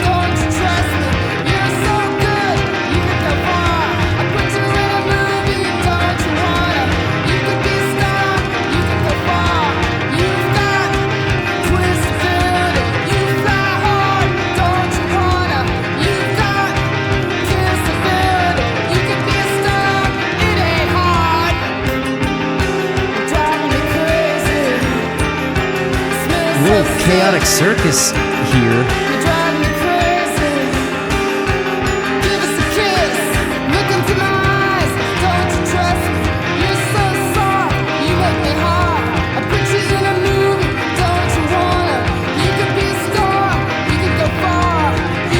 You're so soft, you make me hard. For a moment, I was thinking about what she might mean there, and I think I'm getting to the idea that, like, you know, this is a kind person that she's with, and like she's maybe writing that she's like the aggressor in the relationship, or something to that nature.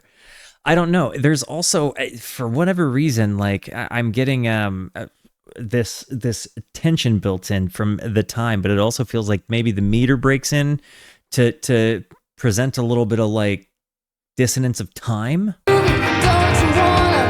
You could be a star. You could go far. You've got kissability. You so hot. Don't you wanna? You've got twistability. You could be a star. It ain't hard. You drive me crazy. Smells so Didn't Judo say earlier that this was a band that ended over infidelity or something like that? Was it like a bad relationship that ended the band? How did it what went down? you make me sick. It ain't hard. You drive me crazy. Smells so sick. Feel so tired. You make me Decades sick. after this? You drive me crazy. Feel so sick. Drive me crazy. Give us a kiss.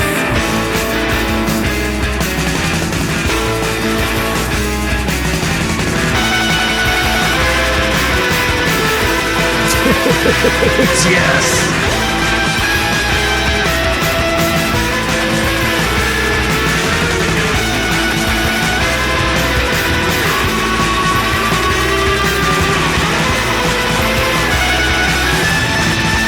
I didn't know that they came with 3 vocalists.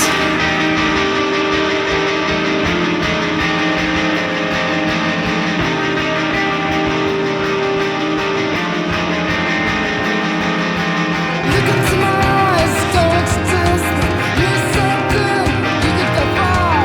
Put you in a movie, don't you wanna? And maybe to your point about maybe this is about like I think this is a POV of a Harvey Weinstein type. Could be like you have a power position and you're kind of leaning on it to like in a sleazy way to try to get something for yourself out of somebody else. Be a star, you could go far.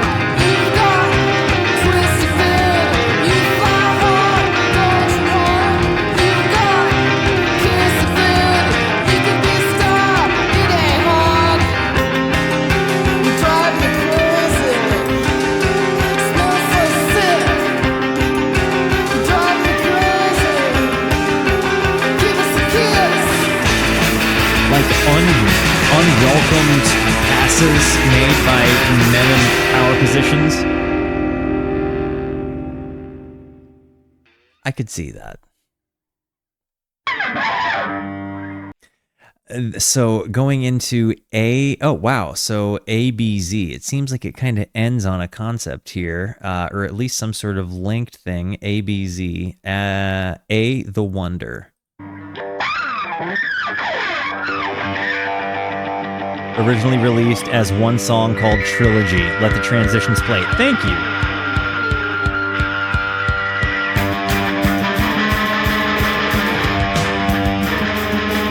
So this song is Trilogy. I see flashing eyes, and they're flashing across to me, bringing up the sky. The sun shining into This is very early Death Cab. this crown. A cab-killing heartbeat, heads looking down. We're bowing out to the street. I'm just walking around. Your city is a wonder town. Lips red to white, lips green and black night. Your spirit flares. It reminds me of the song When We Laugh Indoors by Death Cab. A flare up, lean-eyed. I'm just walking around. Your city is a wonder town. A transmitter Judo's runs. back. A transmitter all the time. Looking up to the sky.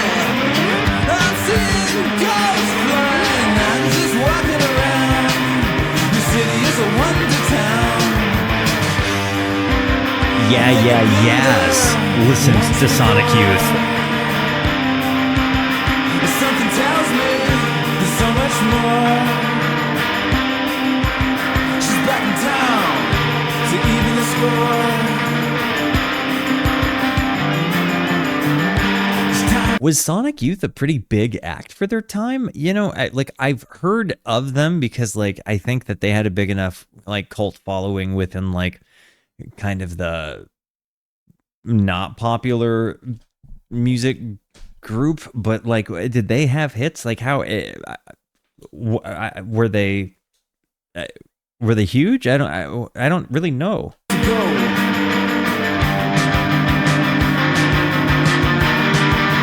They were just hugely influential but never really had hits.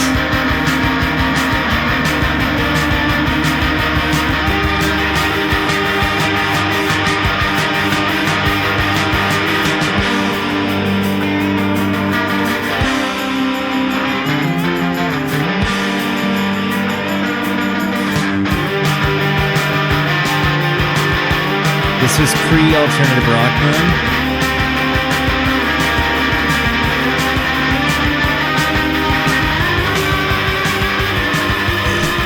See the way it's lifting up here.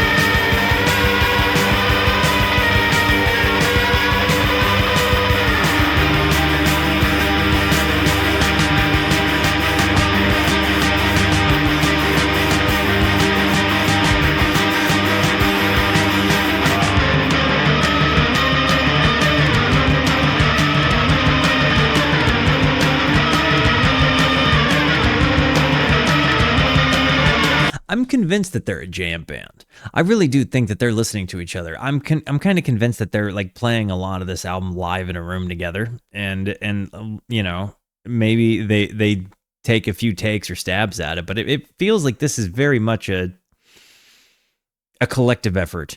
I think that they're really latching onto each other's ideas where you hear them kind of take up different parts where the jam evolves into whatever, you know, the new lead is doing.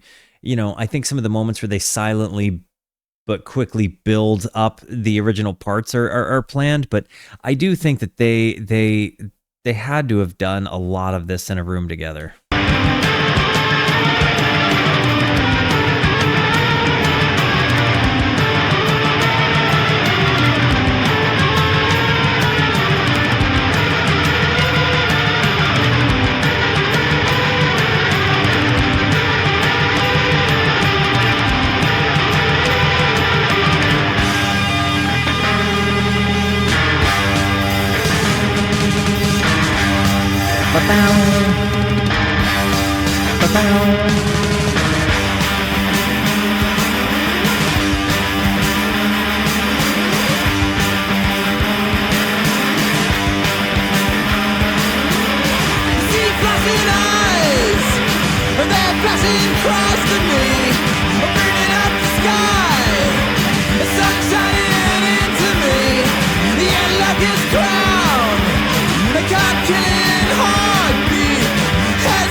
This reminds me of that song Oxygen by Swans, if it were tolerable, and one I enjoyed. I'm just walking around.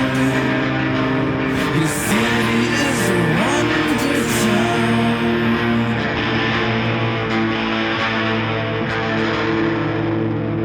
It's just me being honest.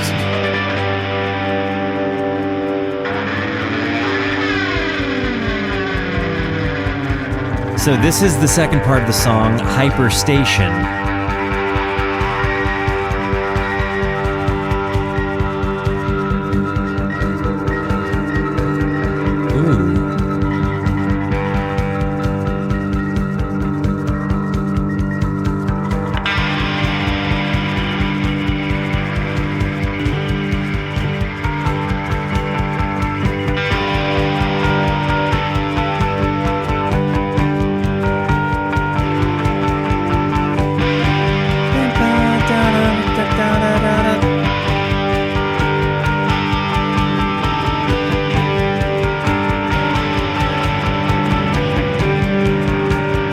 just maybe that wasn't the best song. It's the only song I've heard from him is that live cover, that live version of that song. It just wasn't for me.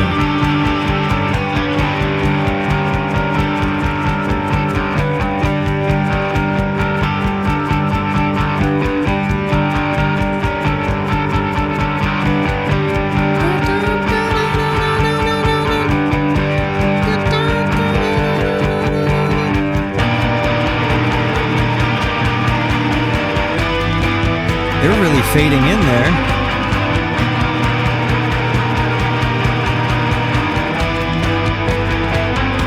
I think the drummer's best thing is his tom work. Or that fast snare going into parts.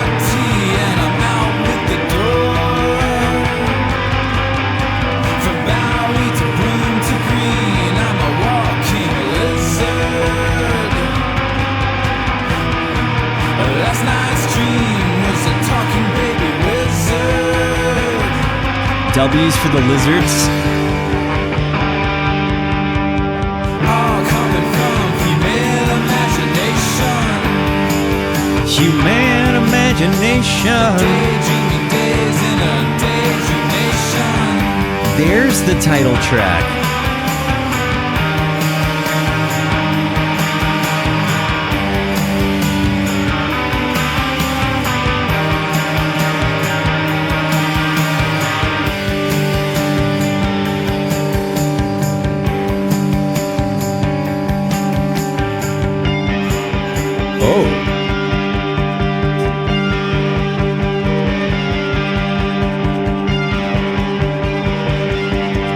That's slowly panning in a circle.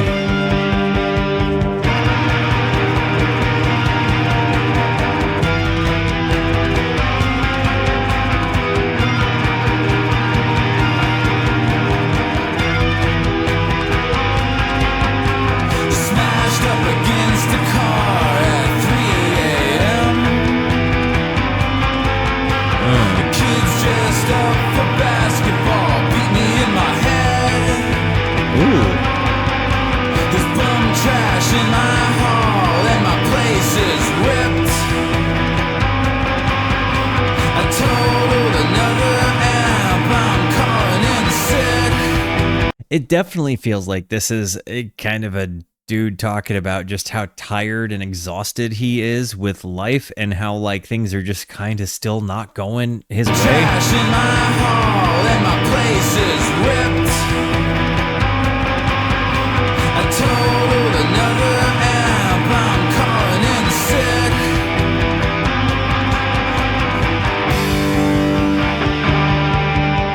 It's an anthem in a vacuum on a hyperstation. 1988. Daydreaming days in a daydream nation.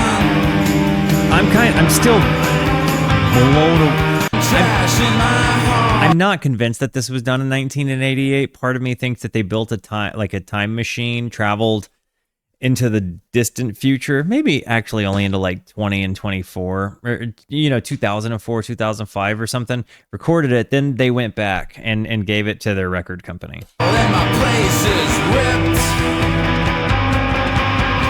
I totaled another amp, I'm calling in sick. That is also the beauty of the tube amp. It's like there's a little bit of risk every time you plug one in because tubes can do things. It's an anthem in a vacuum on a hyperstation.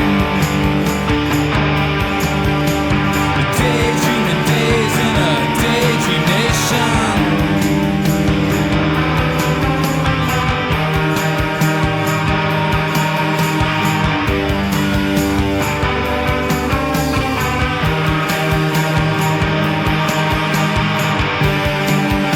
So, when most people heard it, the last track was not broken into 3 tracks as I have heard it, is my understanding. You guys all got, 12 songs total with one song that was like 15 minutes or whatever? That's 11, 13-ish, 14-ish minutes? Okay. So, is this the first time you guys have seen it broken up in this way? It's kind of funny to me. Normally, I've never seen this happen.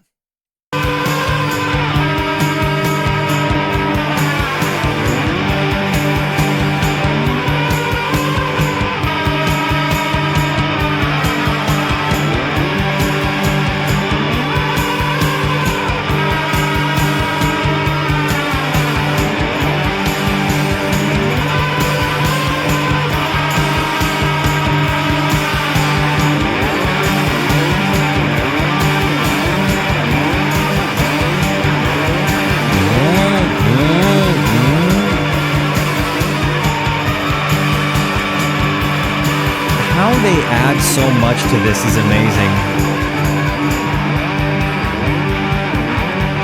Like their dynamics, you think it's noise, but there's so many layers that they strip out to make it empty, but then they start reconstructing it. They're masters at deconstructing and reconstructing their stuff.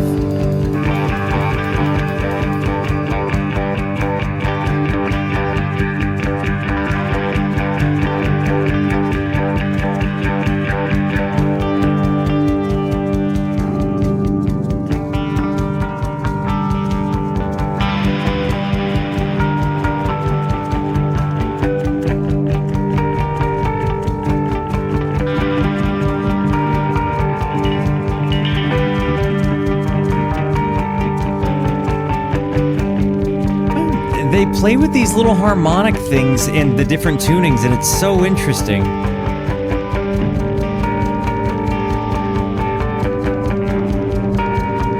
Can I ask a guitar question? Because I don't know the answer to this one. If I have a guitar that I have detuned, let's say I've created my own tuning, are the harmonics falling in the same places on the neck as they would otherwise? I've never tried to hit harmonics in different tunings. So if, say I, like, is it not going to be right around frets 5, 7, 12, and, 17? Let me know.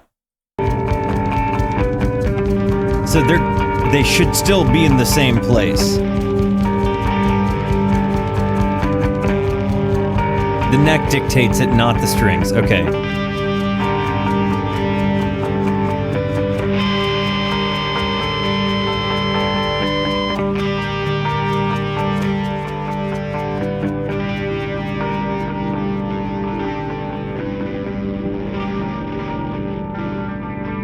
It's the string length that dictates it. I never thought that deeply into it, so I appreciate you guys giving me that answer.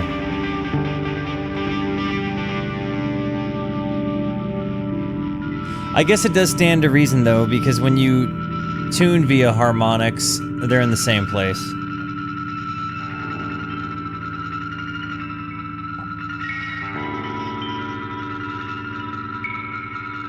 Love that they just drop things all the way down to rebuild them.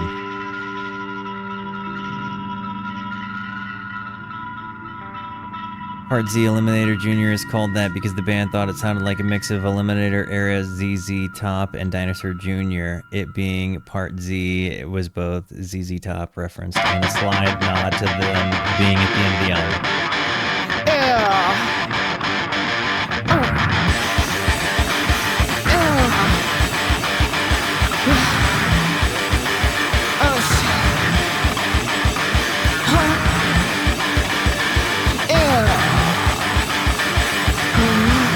By the way, is this album about to stick the landing? We're gonna go back into it. I guess I probably could have asked this a little bit ago, but does this album stick the landing? I've gotten through almost the entire 70 minutes of it, and I'm not gonna lie to you. We might be coming back. I don't know where to start. I don't know if I need to go back to the beginning or if I need to continue on forward. But we're coming back. For sure, we're coming back. I'm going to give it one more album to decide on the deep dive, so we're going to need you guys to help me decide. If you want it to be the deep dive, you better put me in the right place.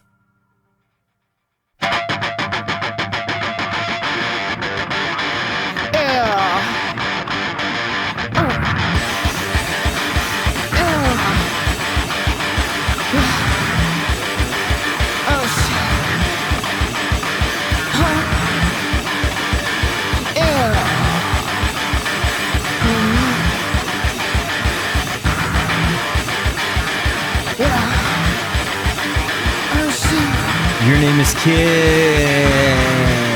Rock.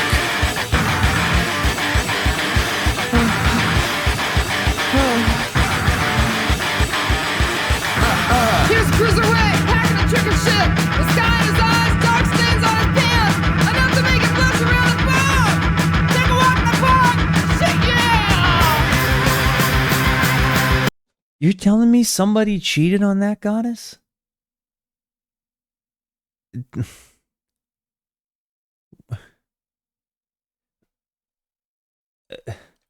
to make it flush around his bum. Take a walk in the park. Shit, yeah!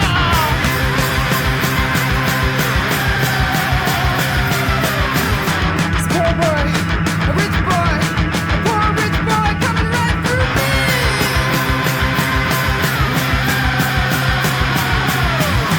Rich boy, poor rich boy coming right through me.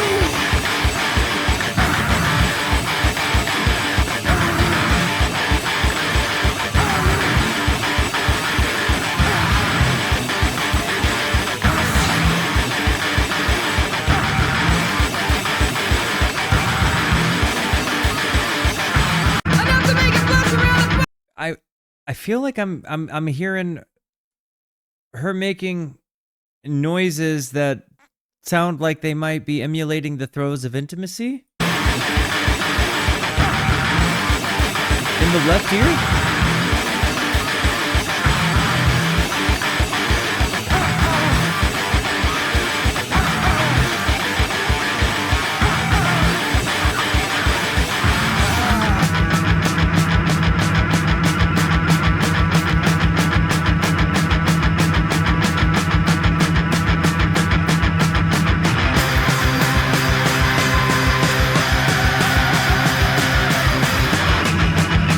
What's that?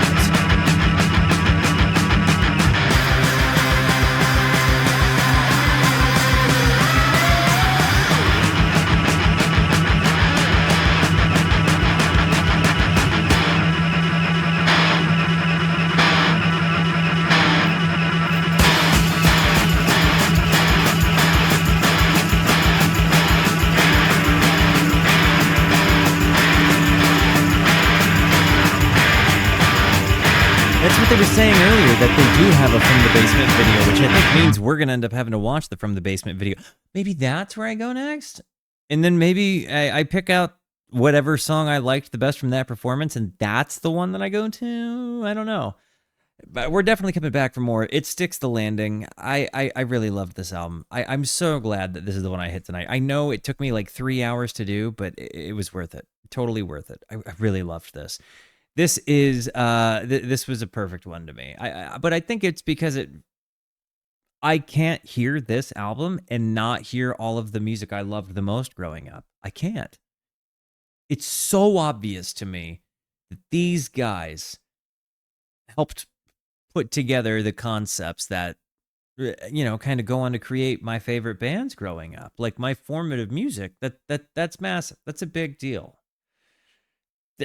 This is what I hope to find when I do album reactions, Like this is what I'm hoping is that like I'm going to get not only informed on the music I loved, but like discover different parts of the, because if you know me, my first language of music is indie rock, that's like the first musical language my heart speaks. So to kind of give me like, in a lot of ways, like a proto indie rock sound, but then the ripple effect into so many other stuff, it's incredible. I'm definitely coming back. I loved this. I loved this too much not to. Guys, I love you. Thank you for being here. Thank you so much for the positivity that you show both to me and to one another. Continue to be the best, and until I see you next, be introspective and consider the birds. Goodbye.